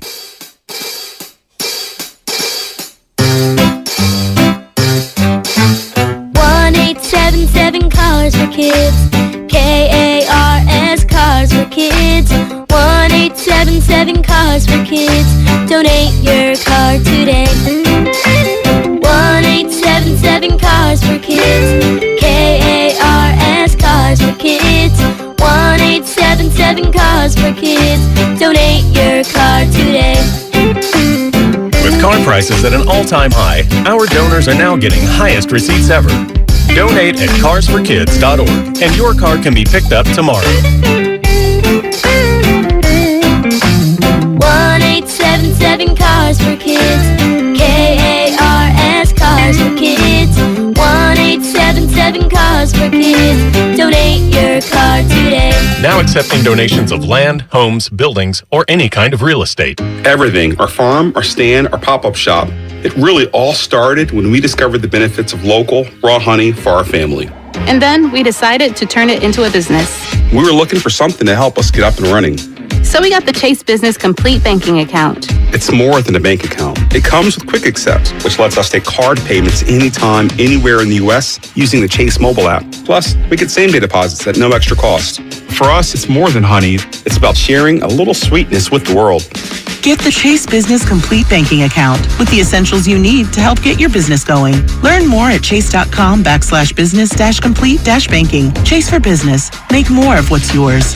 Quick Accept is not available in U.S. territories. Enrollment required. Usage subject to approval. Same-day deposits available for payments before 8 p.m. Eastern Time, Sunday to Friday. Fees and rates apply for checking and processing. Limitations and restrictions apply. Participants compensated. Merchant services provided by Payment Tech LLC and WePay Inc. Subsidiaries of J.P. Morgan Chase Bank and a member FDIC. Texting privacy privacy policy and terms and conditions posted at textplan.us. Texting enrolls for recurring automated text marketing messages. Message and data rates may apply. Reply stop, opt out. Go to getrbawindows.com for full offer details. Homeowners, do you know when to replace your windows? Feeling too hot or cold? It's time to replace. Can't see through fog between the glass? Time to replace. Spending too much on expensive energy that literally goes out the window? It's definitely time to replace. If you've put off replacing windows in your home because it's too expensive, here's great news. You can now get a free in-home window consultation and free price quote from Renewal by Andersen, the company with the most 5-star reviews among leading full-service window replacement companies. And during their Black Friday sale, you can save $355 off every window and $910 off every door. Just text SCREEN to 323232 for your free consultation on top quality affordable windows or patio doors for $0 down, 0 payments, and 0 interest for a year. That's right, you don't pay a dime for an entire year. Plus, you can save $355 off every window and $910 off every door. But hurry, this offer ends November 25th. Text SCREEN to 323232 right now. Don't go into winter with drafty windows. Text the word SCREEN to 323232. Don't wait. Text SCREEN to 323232. Kansas City Steak Company, another AmericanEagle.com success story. Started in 1932 as a family-owned butcher shop, today they're a leading distributor of superior all-American steaks delivered right to your door, ready for the grill and your taste buds. When it came to their website, an average site wouldn't do. They chose AmericanEagle.com to take their website to the next level. With a dramatic increase in competition and a softening market demand, they had 2 challenges: improve their brand presence and message and produce a positive return. AmericanEagle.com got to work and executed usability studies and detailed audits of site experience, digital assets, and marketing. The result? An integrated digital marketing and customer experience plan, organic traffic increase of 20%, and a long-term roadmap for success. If you love great steaks, go to kansascitysteaks.com for website design, development, and online solutions that bring efficiency and results. Visit AmericanEagle.com. If you need a results-driven website, call the team at AmericanEagle.com at 877-WEBNOW1. That's 877-WEBNOW1. If your pubic region was quote-unquote junk,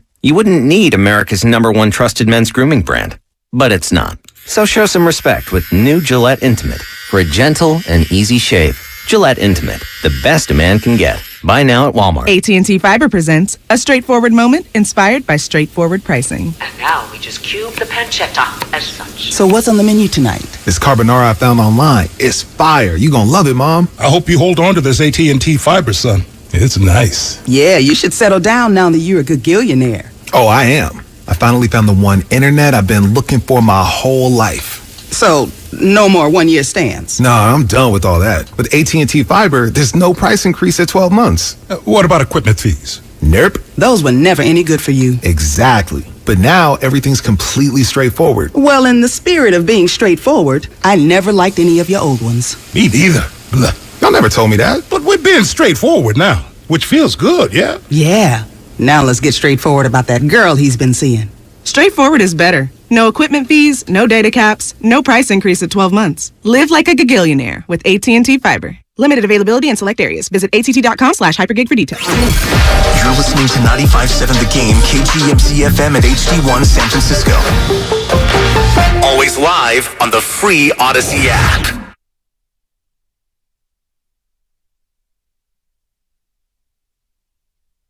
Now back to Warriors This Week on 95.7 The Game. Final hour, John Dickinson and Whitey Gleason, 888-957-9570. Love to keep it interactive here on a Saturday morning and now on into the afternoon here on 95.7 The Game. As we've got 1 hour to go. First 2 hours flying by here as we discuss the Warriors at 5-7 now. A couple of wins this week. Things looking up.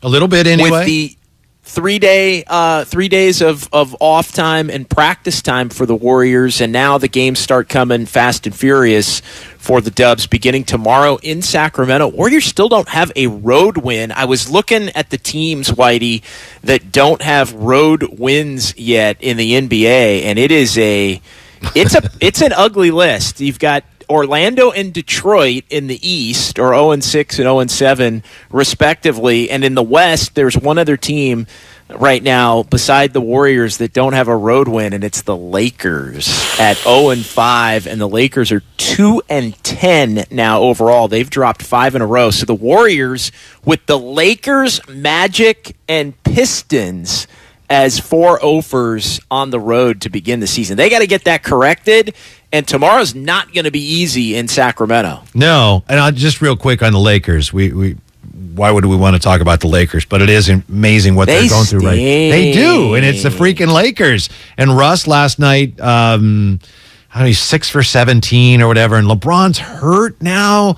So yeah, it's as bad as things are for the Warriors, or as bad as they've been before the last couple of games. Could be worse. Could be the Lakers. They stink. Thank you. Yeah. Let's get back to the phones here. 888-957-9570. Khaled in Clayton next here on Warriors This Week. Hey, Khaled. Hey, JD. Hey, Whitey. How you guys doing this Saturday afternoon? Good. Good to talk with you.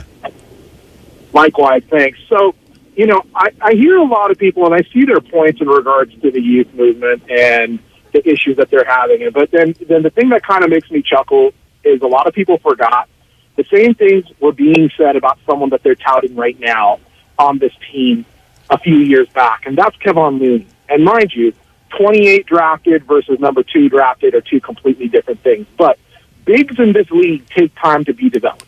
And Looney didn't go through what Wiseman has gone through in his first 2 years of his career. Looney did have an injury with the hip early on. I believe it was his first season. But developmentally, everyone talks about how great his screening is. He was atrocious in his first few years.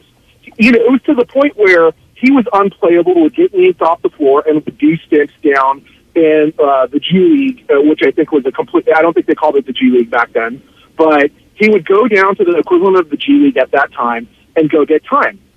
Right now, what the Warriors need to do is they need to go out and get a big that has a style very similar to that of what we envisioned Wiseman to be, with an inside-outside game that knows the system and has got something to prove. And that 15 spot is perfect for DeMarcus Cousins. And a lot of people keep forgetting that he's sitting out there. He actually manhandled us in that Denver series when they were bringing him on off the bench, and is someone who understands the system that Kerr's got in there. While Wiseman can go down and during the practices have a big that actually has the style that he needs to learn how to play, and then send him down to the G League, and then have someone that you can throw in there where Kerr can trust is able to go inside, outside, and give you exactly what this team is lacking right now, which is size, scoring, and someone that you can rely on that can at least be a lane clogger and a possible shot blocker, on the defensive end. What do you guys think? Whitey, I'll let you tackle that one first. Last year in the playoffs, we saw DeMarcus with Denver, right? With his old coach, Mike Malone. The league tells you sometimes where a player is. You've got DeMarcus. He came out this week on Twitter practically begging for the Kings to sign him. Nobody wants him because, Khaled, he's not anymore close to the player that you described. He, like Klay, had not just one, but 2 very bad injuries. When he was here, his numbers were good, but if you read Ethan Strauss's book, The Victory Machine, there's a very telling chapter in there, or piece in there, where the Warriors tell DeMarcus, this is what we want our centers to do. We want you to rebound, defend, set screens. And DeMarcus would say, okay, and then he would go out and he wouldn't do those things because he was trying to put up numbers that would help him get his next contract. So understand where you're coming from, and it is a lot of fun to look at guys that, hey, maybe this guy, that guy. DeMarcus Cousins ain't the answer, JD, right? Hopefully that's the last we're going to hear of that. No, I will say, though, can you get through the whole rest of the year with only Draymond Green and Kevon Looney playing the center spot? And look, I think the Warriors know that Cousins wasn't as good a fit for them as maybe they thought he would be. From a basketball standpoint, sure, I think he was fine in the locker room, but I think it is along the lines of basketball-related defiance, let's say. Not that he was a bad guy or a bad teammate, but just he had a couple of different agendas as to what he was trying to accomplish that differed from the reason why, in part, the Warriors brought him in. So I think they got a first-hand, up-close and personal view of that. I thought he was pretty good in his role with Denver last year. I know they ended up going in a different direction and nobody has signed him. Who did they get? DeAndre Jordan. DeAndre Jordan, yeah. Yeah, what is that? I'm sorry. What does that tell you? They got DeAndre Jordan. Yeah. No, you're right. You're right. And I did think he helped them, and I think the system with Jokic and just playing the Jokic role was somewhat beneficial. He did hurt the Warriors. I think the Warriors are going to have to do something. Last year, we talked about it all year. Do they have to get a big? Do they have to get a big? I did not think they had to get a big last year.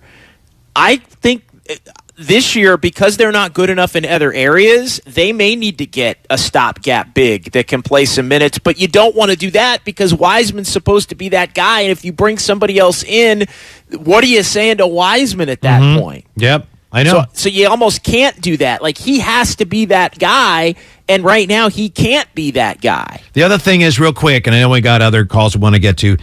In my experience, anytime a player or a manager or a coach, when they're publicly begging for a job, you understand it, but it means nobody wants them. We just had Dwight Howard, right, begging to come to the Warriors. He ended up going to Taiwan. So when DeMarcus is like, boy, I'd sure like to help them, publicly on Twitter begging for a job, it tells you that nobody wants him. And NBA teams, if he had anything to offer them, they would be interested. So I don't think that's the answer. And I like DeMarcus Cousins, but I'll say this. I liked him more than most, and we've had that back and forth over the years. I would not want DeMarcus Cousins being a mentor to James Wiseman. Like, that's just... No, sorry. That's not... Like, he did a lot of things well. That's not something he did well, is mentoring. Gene in Oakland, 888-957-9570. Hey, Gene. Hey, fellas. Hey, Gene. How you doing? Yeah, you know what? You're absolutely right that this is completely unsustainable, what they're doing now. I mean, you can't be, playing your regulars, especially the veterans, as much as you are, and struggling to beat, good teams, but not the top of the line NBA level teams.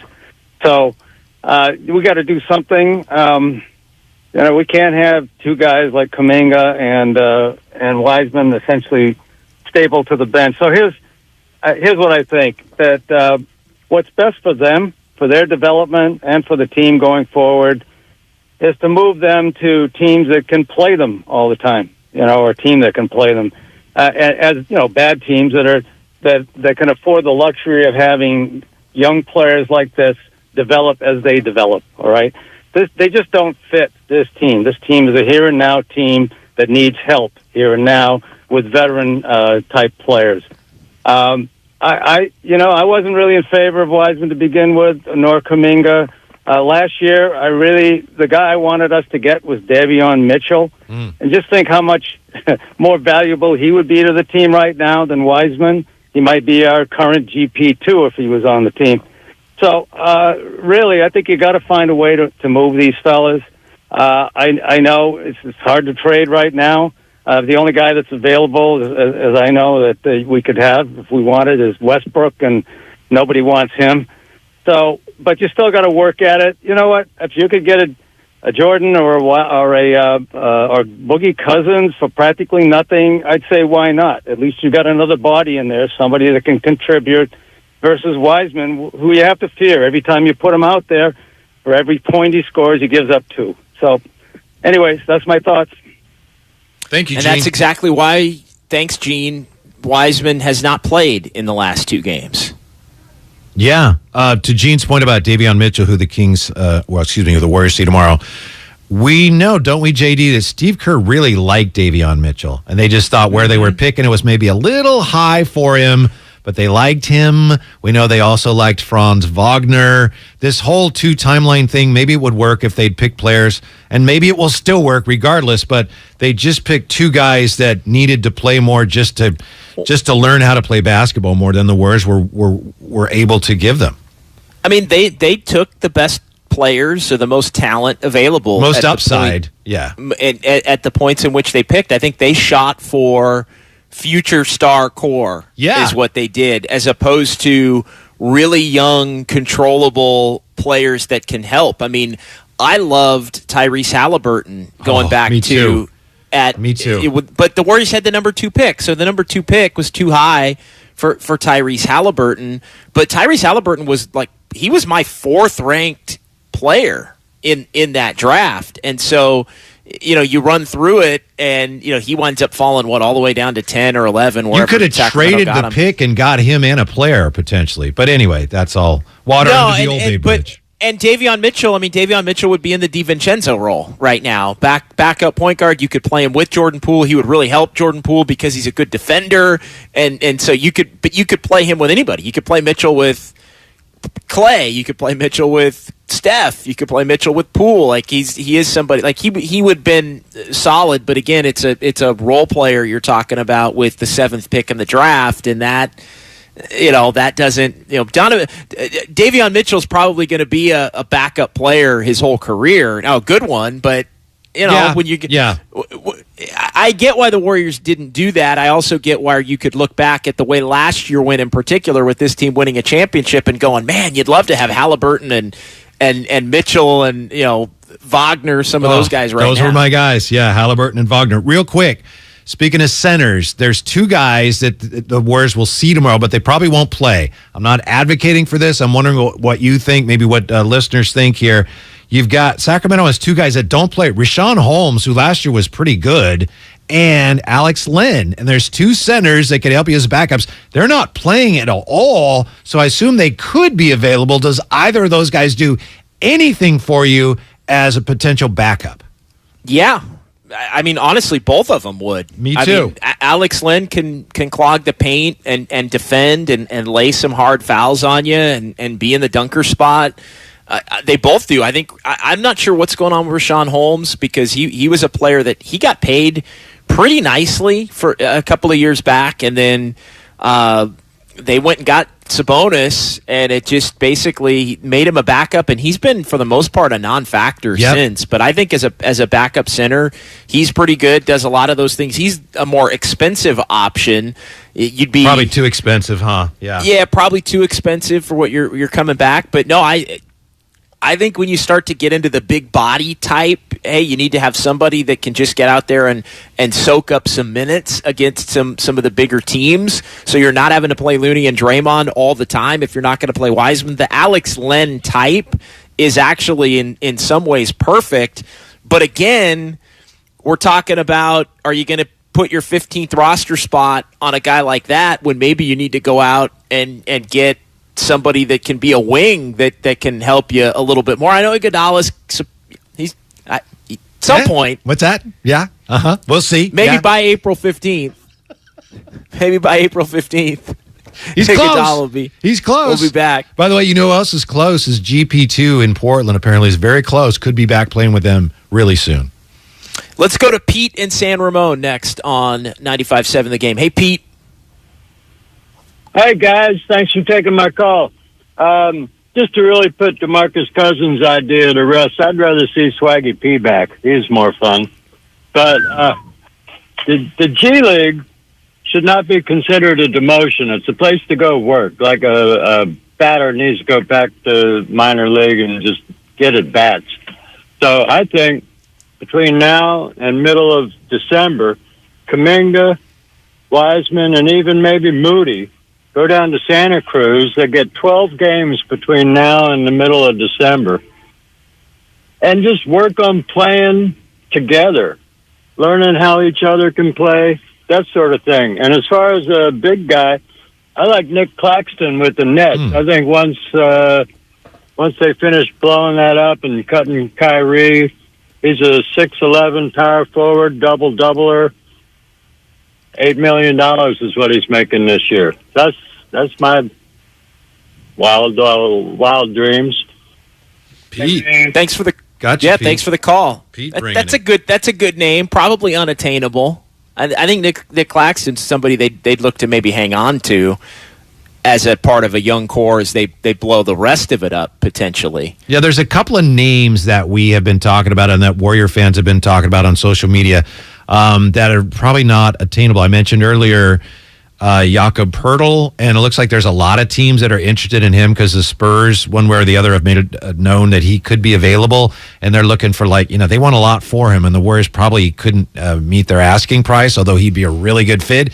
And then, we haven't talked about it today, and I don't mean to wander back down that rabbit hole, but, Durant, we've wondered about Durant, and it's just with Jordan Poole signing the extension now, just contractually, it would be, even if both parties wanted to do it, and I see how it makes sense, but it would be really complicated. You'd have to involve a third team that probably would end up getting virtually nothing out of it. So a couple of those names that we bandied about just are not realistic. At least they don't appear to be at this point. I would be open to examining the Durant.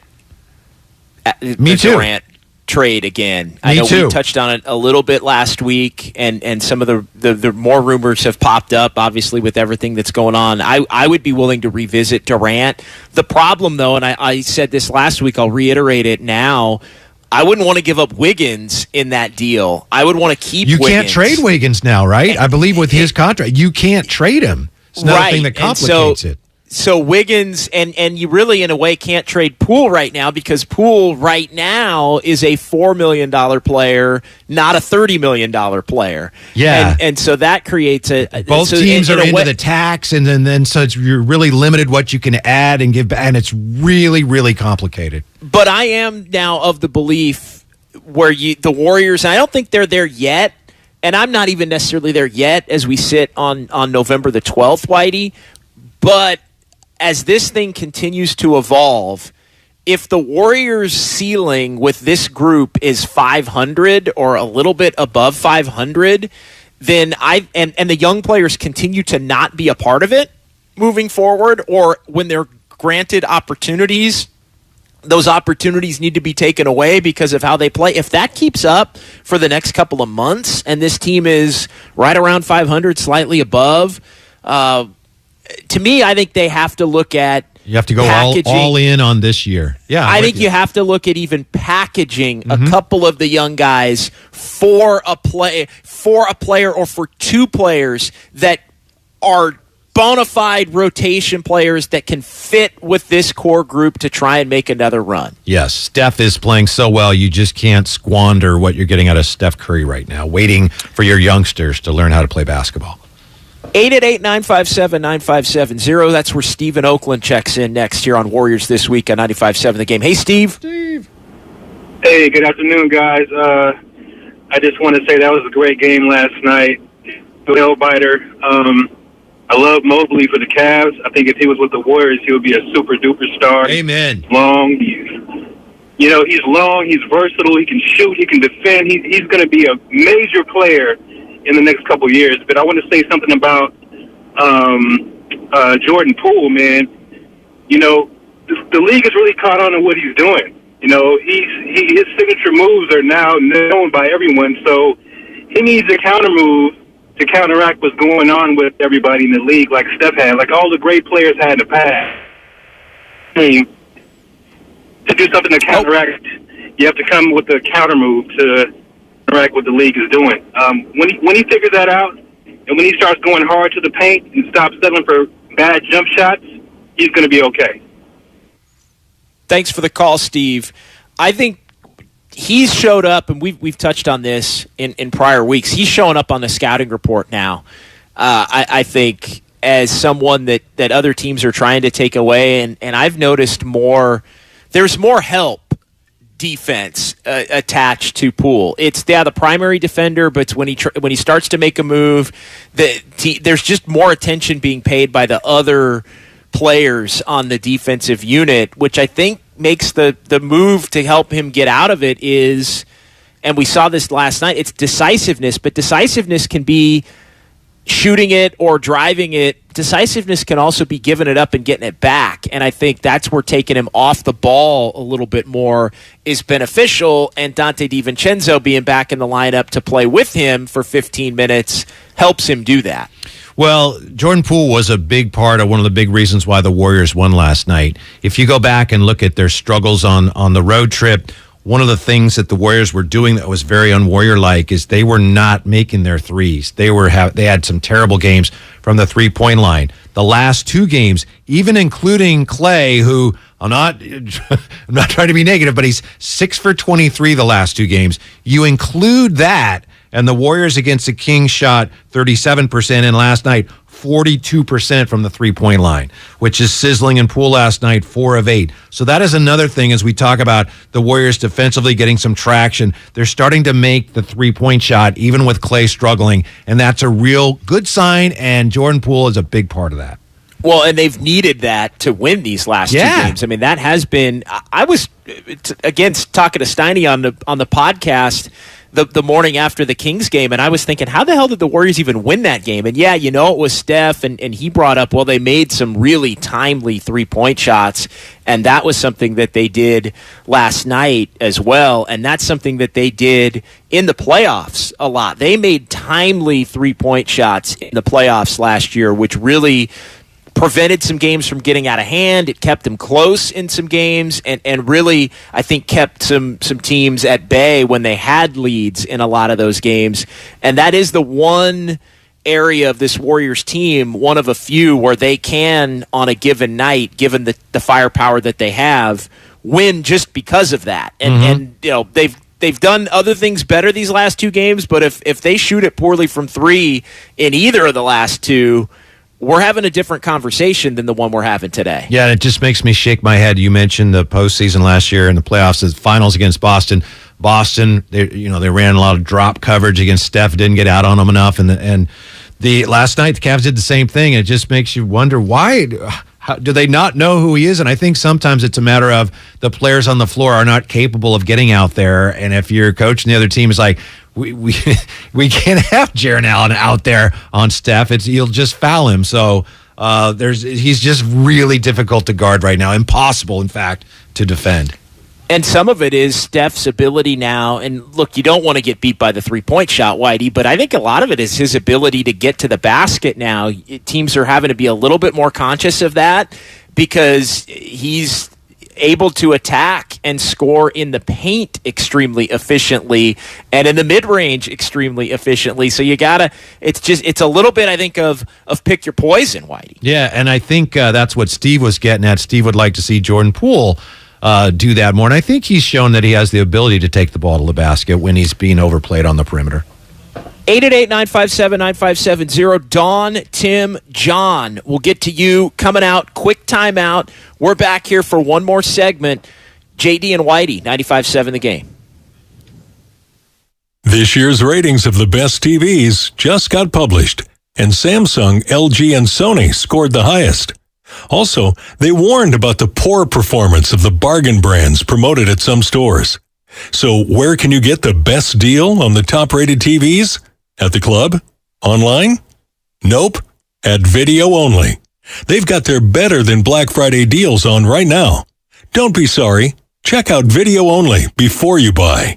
California, you deserve more. And with United Healthcare, you'll get more. Annual enrollment is October 15th through December 7th. So call United Healthcare today. With the United Healthcare Medicare Advantage Plan, you get more from your Medicare dollar, now including better than ever dental, vision, over-the-counter, and prescription drug coverage. Call United Healthcare at 1-888-CALL-UHC today and speak with a licensed sales agent. Benefits, features, and/or devices vary by plan and area. Limitations and exclusions apply. O'Reilly. Cleaning your fuel system can help your engine run better and improve gas mileage. Visit O'Reilly Auto Parts and pick up a bottle of Chevron Techron Fuel System Cleaner on sale now. Buy one, get one free, plus double O Rewards points. Get more fuel-saving tips from the professional parts people at your local O'Reilly Auto Parts or visit O'ReillyAuto.com. O'Reilly Auto Parts. Hi, this is Stephanie from Safeway with great news. You can earn Safeway rewards with each purchase you make. Then use your rewards for discounts on groceries or up to 20 cents off per gallon in gas rewards at participating Chevron or Texaco stations and up to $1 off per gallon at participating Safeway fuel stations. Not a member? Register for an account with your phone number at checkout and start earning rewards today. Restrictions and exclusions apply. Learn more at Safeway.com/for-you. This is Stephanie from Safeway, and we'll see you soon. UCSF Sports Medicine Center is dedicated to treating every type of athlete, from kids to adults, amateurs to elite professionals. As one of the best orthopedic programs in the nation, UCSF has programs to optimize an athlete's performance and the latest advancements to treat the most complex sports injuries. With locations throughout the Bay Area, now including Marin, Walnut Creek, and Redwood Shores, it's even easier to make an appointment today. Visit ucsfhealth.org so you can get cleared to play. UCSF Health, redefining possible. Tune in to 95.7 The Game for Warriors Live, 60 minutes before tip-off of every Warriors game. Brought to you by Xfinity. Supercharge your home with supersonic Wi-Fi. Unbeatable internet, only from Xfinity. If you want to experience the unmatched flavor of live fire grilling, then look no further than the Big Green Egg. Forget the pellets, the propane, the knockoffs. Roll with the best. An authentic Big Green Egg grill backed by a free lifetime warranty. Yeah, lifetime. It's that good. Grill, roast, smoke, or bake. It's versatile, easy to light, and simple to use. Shop online for free home delivery at BigGreenEgg.com. That's free home delivery to your door. Let your grilling adventure begin. Visit BigGreenEgg.com. Texting privacy policy and terms and conditions posted at textplan.us. Texting enrolls for recurring automated text marketing messages. Message and data rates may apply. Reply stop, opt out. Go to GetRBAWindows.com for full offer details. Homeowners, do you know when to replace your windows? Feeling too hot or cold? It's time to replace. Can't see through fog between the glass? Time to replace. Spending too much on expensive energy that literally goes out the window? It's definitely time to replace. If you've put off replacing windows in your home because it's too expensive, here's great news. You can now get a free in-home window consultation and free price quote from Renewal by Andersen, the company with the most 5-star reviews among leading full-service window replacement companies. And during their Black Friday sale, you can save $355 off every window and $910 off every door. Just text SCREEN to 323232 for your free consultation on top quality affordable windows or patio doors for $0 down, 0 payments, and 0 interest for a year. That's right, you don't pay a dime for an entire year. Plus, you can save $355 off every window and $910 off every door. But hurry, this offer ends November 25th. Text SCREEN to 323232 right now. Don't go into winter with drafty windows. Text the word SCREEN to 323232. Don't wait. Text SCREEN to 323232. Hi, welcome to the IKEA Holiday Prep event. Here to help you host the season with offers, in-store workshops, and more. Oh, great. I may have invited the whole neighborhood for the holidays. Don't worry, you can do this. To start, IKEA family members save 20% on Venturfent Christmas tree decor and gift wrap. You are my hero. Visit us in-store or at IKEA-USA.com/holiday prep to get ready and save. Offer valid 11/9 to 11/23/22. U.S. only while supplies last. Selection may vary by store and online. Restrictions apply.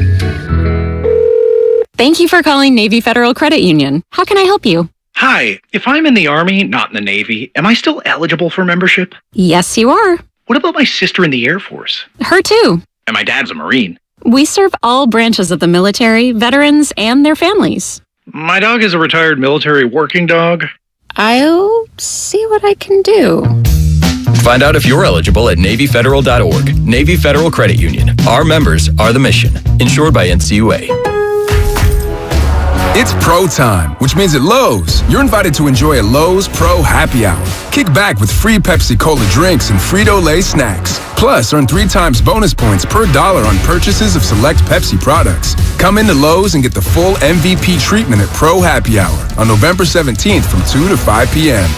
While supplies last. Bonus points offer valid 10/27 through 12/8. Calculated before taxes and fees after applicable discounts, if any. See Lowe's.com/L/Pro Loyalty terms.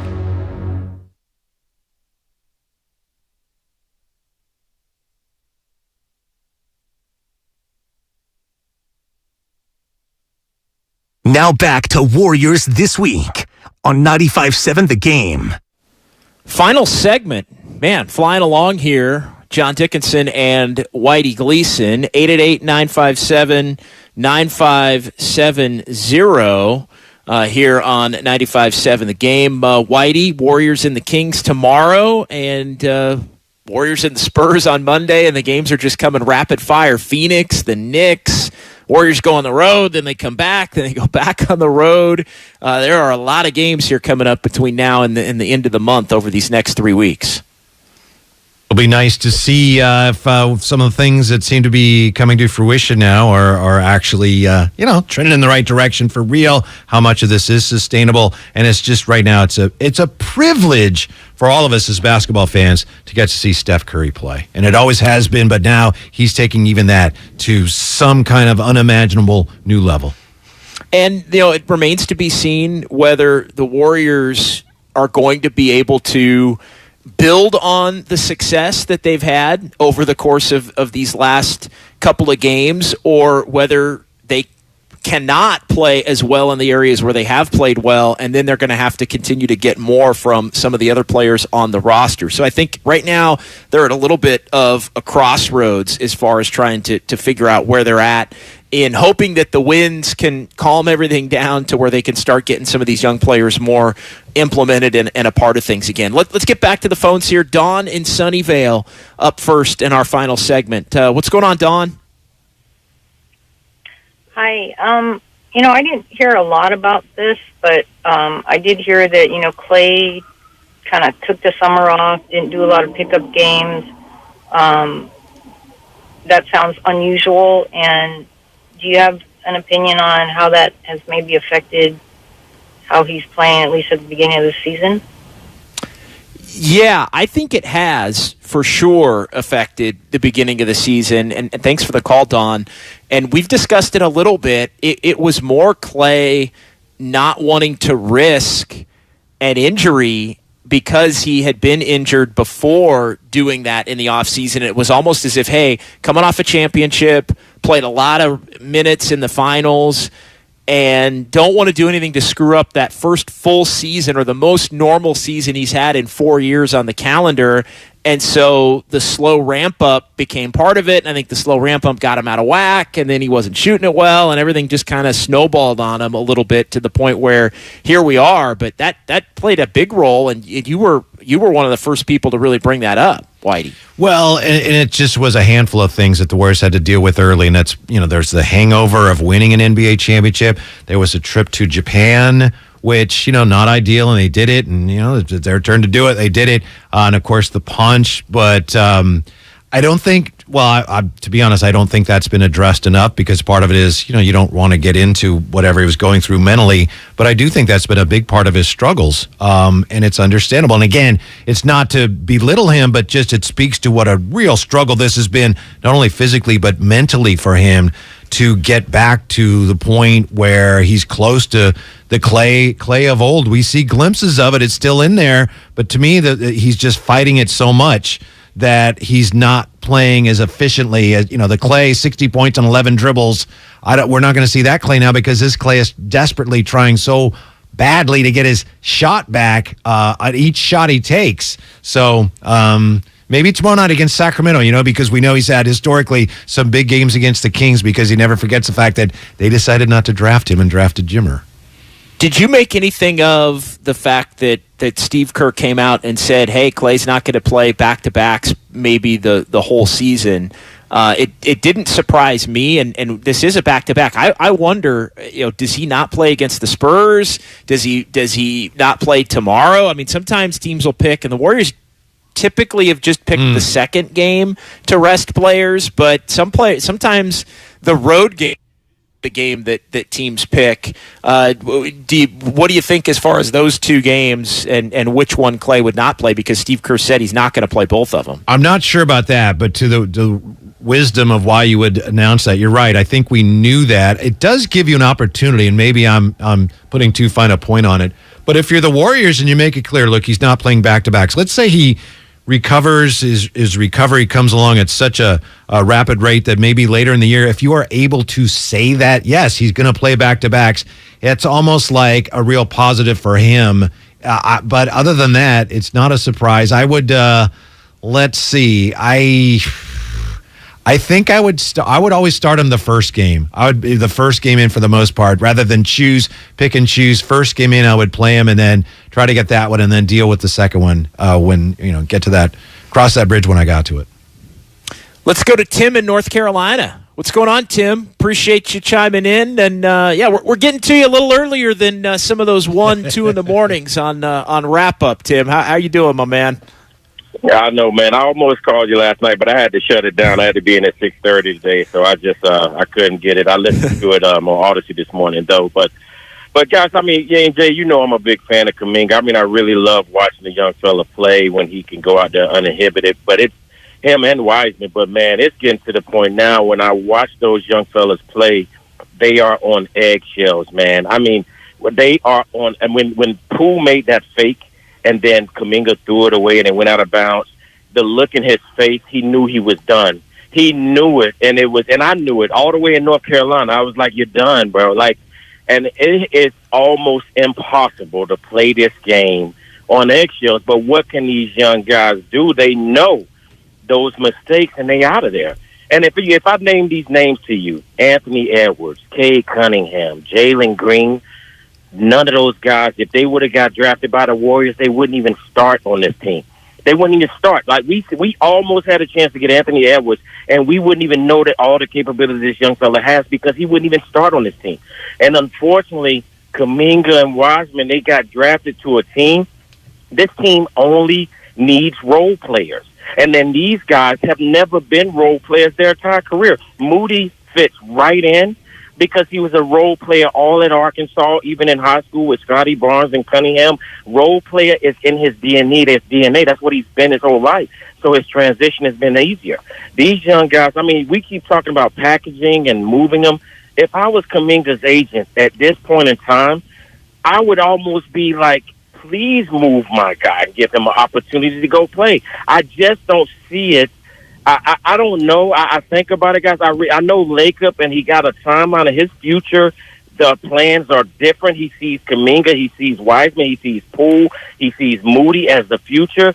But this team is set up to where if any of those draft picks would have fallen to the Warriors, we wouldn't know about any of them. Cade Cunningham would be on this team as a role player, getting 10 to 15 minutes. I mean, it's just how it fell, guys. I mean, once Klay and all of these guys got back into the groove, any top draft pick, I mean, this is just what they would have felt. So this team and the system, like Kevin Durant said, is Steph Curry. So the Steph Curry system only revolves around, like, role players. Like, we've got – so I don't know, man. You can say what you want. I know it, but Kuminga, right. If I was his agent, look, I'm a rookie. I was the youngest starter in the playoffs. We could say, hey, you didn't play a lot. You didn't contribute a lot. He played his rookie year. He got a ring his rookie year. I'll be like, listen, get me out of here. I mean, I just don't. I mean, how is he going to do? I mean, Jay, you see it. I mean, these kids are on eggshells.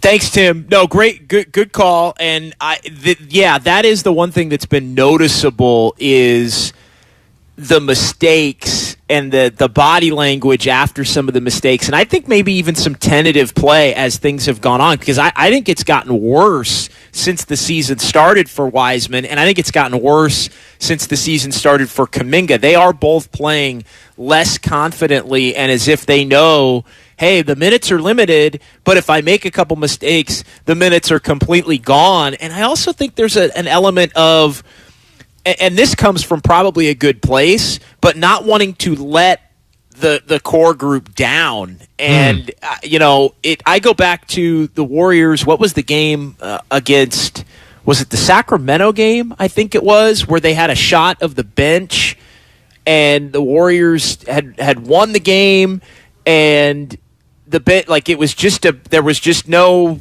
emotion on the bench. All of the young guys were just kind of stoic looking there. Foul isn't called on Herter. Warriors win. How'd they do it? And it was like the whole bench was not excited. And it looked like a group of players that were really thinking, they stunk. I stunk tonight. I wasn't a part of this, so I'm not even going to enjoy it. Well, you know how it is, JD.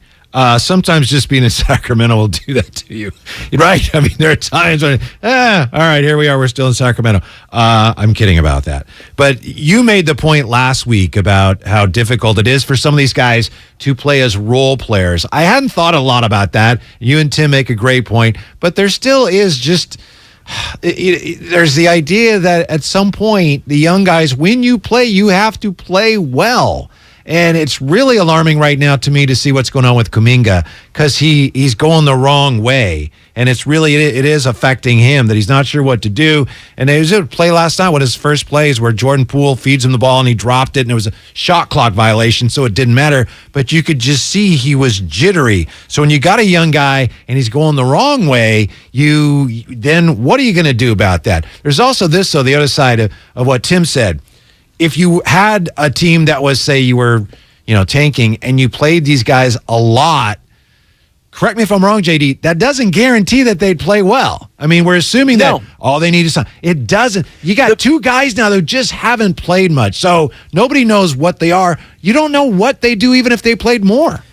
The problem right now for the Warriors is that they are not good enough as a team to allow these young players to play through their mistakes. And it's not all on them. And I think we've had callers and texters say, well, if Klay was playing better, if Poole was playing better, and if Green was playing, JaMychal Green and DiVincenzo. If JaMychal Green was playing better, if DiVincenzo had been playing up until last night after getting injured in the third game of the season, so it's all a part of it.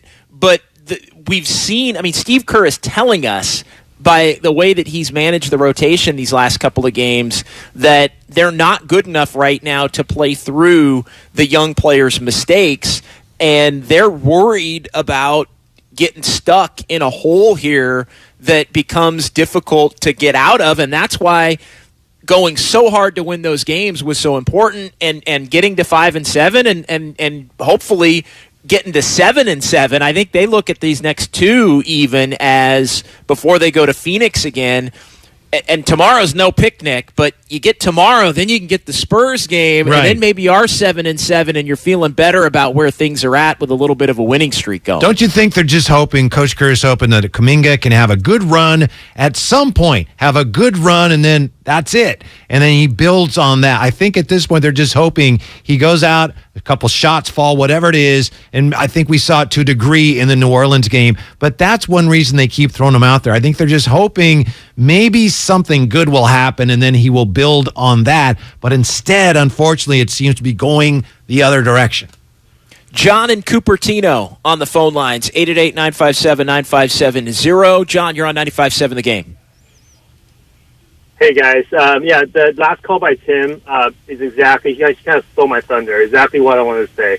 I mean, these guys are on eggshells, and I want to I'm going to point the finger at Steve Kerr. I mean, what young player has he really developed? The Klay, Draymond, and Steph, they were ready-made products when he got here. Jordan Poole, Jordan Poole would be one argument, John. I mean that would be the first one that would come up. Yeah, but look at Poole. I mean, I would say the biggest drag on the team right now are not the young guys. It's Klay and Poole, and people are afraid to say it, but it's those two. I mean, you talk about Wiseman missing defensive rotations, and I mean, Poole. I mean, that guy. I mean, I don't know what he's doing on defense. And one last point, Whitey. In terms of, you mentioned, Kuminga. I mean, how do you play when you get 4 minutes and 7 minutes a game? Did you forget the 38 minutes you got against Zion Williamson and what you did? I mean, these guys need to play. I mean, if Klay and Poole are not playing well, they need to sit down. Yeah, Thanks, John. I know, And but you can't. Go ahead, Whitey. Yeah, well, it's the same thing. I appreciate the call, and you're right. He played a little better against New Orleans, but the Warriors, where they are right now, you can't. If he goes out there and has an unproductive run, however short it is, Steve Kerr right now, especially the fact that the team has a losing record, it's like, I got to find somebody else who I can rely on. That's just the reality of it. It's not fair in a way, but that's the reality of where they are right now. Two things right now. Jordan Poole was developed by Steve Kerr and the Warriors into a player who went from a borderline laughingstock at the time of the pandemic to a player that just got paid $123 million guaranteed over the next 4 years, beginning next year. So Jordan Poole goes in the positive, hey, the Warriors developed a young player into somebody that helped them win a championship a year ago. So Jordan Poole absolutely is in that category. I think you could even put Kevon Looney in that category as far as a player that was developed into a capable championship role player from a late first-round pick. And then as far as Kuminga goes against the Pelicans, that was a developmental game. That was a game where the Warriors, they gave the win away. They said, we're not winning tonight because we're going to develop players. If that is the environment in where these young players have the best chance to thrive and get better, the Warriors for that night in New Orleans, Whitey, were the Pistons. They were the Magic. They were the Rockets. But see, what Warrior fans are going to say to that, JD, is, hey, they almost won that game. Sure. They almost won that game. Probably because the Pelicans let up, knowing that it was that kind of game and coasted a little bit. But you're not going to win a lot. Like, if you played that group every night, you'd probably win in the teens. And you'd be, in the lottery sweepstakes. Wembanyama sweepstakes, yes. Wembanyama sweepstakes at that point. So it is two different, like that. It's not to say there isn't talent, because that's the thing. Like, Kuminga's electrifying in terms of his talent. Wiseman the same thing. Wow, 7-footer can do all these things.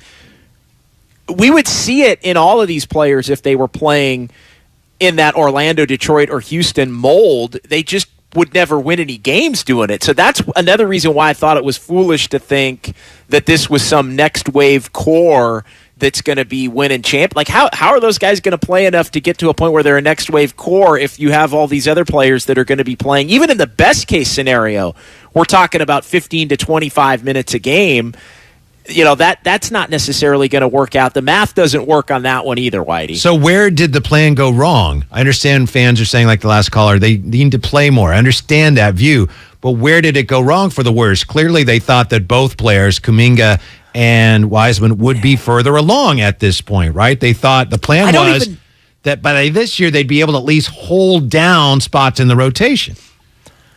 I'm not sure that the plan has gone wrong yet. And yes, they did. You're 100% correct. The Warriors did believe that they would be farther along and able to hold down rotation spots. I think, if anything, it's just that they're not good enough from a veteran standpoint to not play those guys and have the success that they had last year, because Peyton and Otto Porter and even Damian Lee were capable players to go to instead.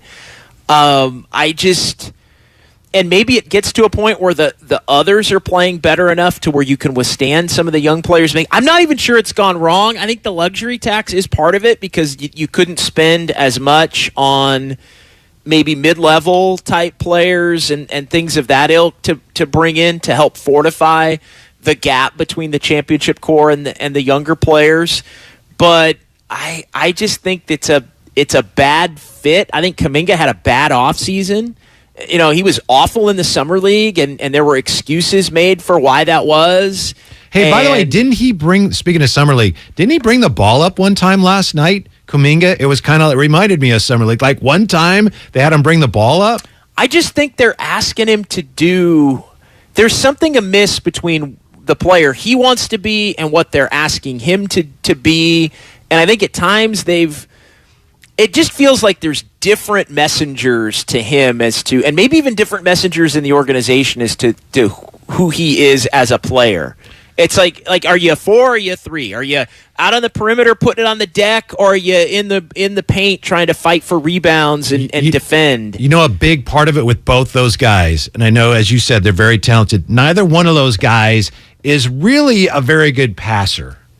Right? I mean, when you think about it, I'm not saying they're horrible, but neither one of those guys impresses you with their court sense. You can go back and find, I know Wiseman made a few passes here or there. If you're not able, really, if that's not one of your strengths as a player, to have the good court vision and be able to deliver the ball to a teammate in timely fashion, then you're already behind the 8 ball in the Warrior system. And I think that's part of the reason neither one of them, at least right now, is a very good fit. Let's get Bob and Marin. A couple of calls here before we call it an afternoon, and then Evan and Shamari going to take you on in deeper into the afternoon. Bob, you're here on Warriors This Week. What's up, Bob? Hey, guys. Thanks for taking my call. I appreciate it. I think I have a question for you, JD, after I make my comment, and I think a lot of people are calling in. It's like, oh, these guys are not doing this, or it's the coaching's fault. Oh, Klay took summer off, or Kuminga wasn't that good in the summers. Like, one thing I've always noticed with the Warriors playing basketball in the last 6-7 years, going to the championships, every team that comes in, and it started with the team that won the 73, right? Every team that comes in plays the Warriors like they're playing their championship. Why is it that the guys that are sitting on the bench, when they come into the game, they just take it like they're just going to take it nonchalantly and just play because they don't have the minutes, and when you give them the minutes, they play hard? So why is it that the Warriors have to ask their own bench players to pick up the intensity, pick up the level of play that you need to play out there, match the intensity of the team that's bringing every single time? Because that team knows they're playing the Warriors, they're playing Steph Curry, they're playing Damon Green, and they want to beat them. So why is it that the organization is not asking that question? My question to you now is, JD, what is the culture like right now? Is there talk in the locker room where the older guys, are they taking these guys under their wings in a sense, not just on the court, off the court? Are there things going on that the fans don't know about, where these guys are slouching on the floor when they're not making plays, like that shouldn't be happening. They're on a championship team. They should want to go out there and just compete as much as they can, even if they foul out. Like, don't slouch. Don't put your shoulders down. Just keep playing. It's going to come. That's my point. That's an excellent question.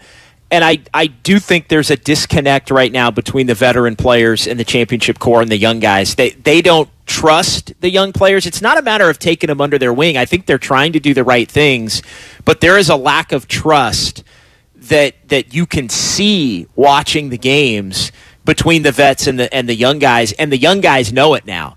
It's as if the veterans, and look, from Iguodala to Steph to Draymond, they went in and, hey, prompted the Warriors front office to bring in more veterans last offseason. Hey, this doesn't work. And then they won without the young players really being a big part of it. The Warriors don't believe, the veterans don't believe in this plan right now, and it's showing. And then the young players, they can sense that. And so you've got a kind of a lack of belief in the whole program right now. Let's get Rich in Fremont, final caller of the afternoon here on Final Caller of the program. Hey, Rich. Hey, guys. Thanks for taking my call.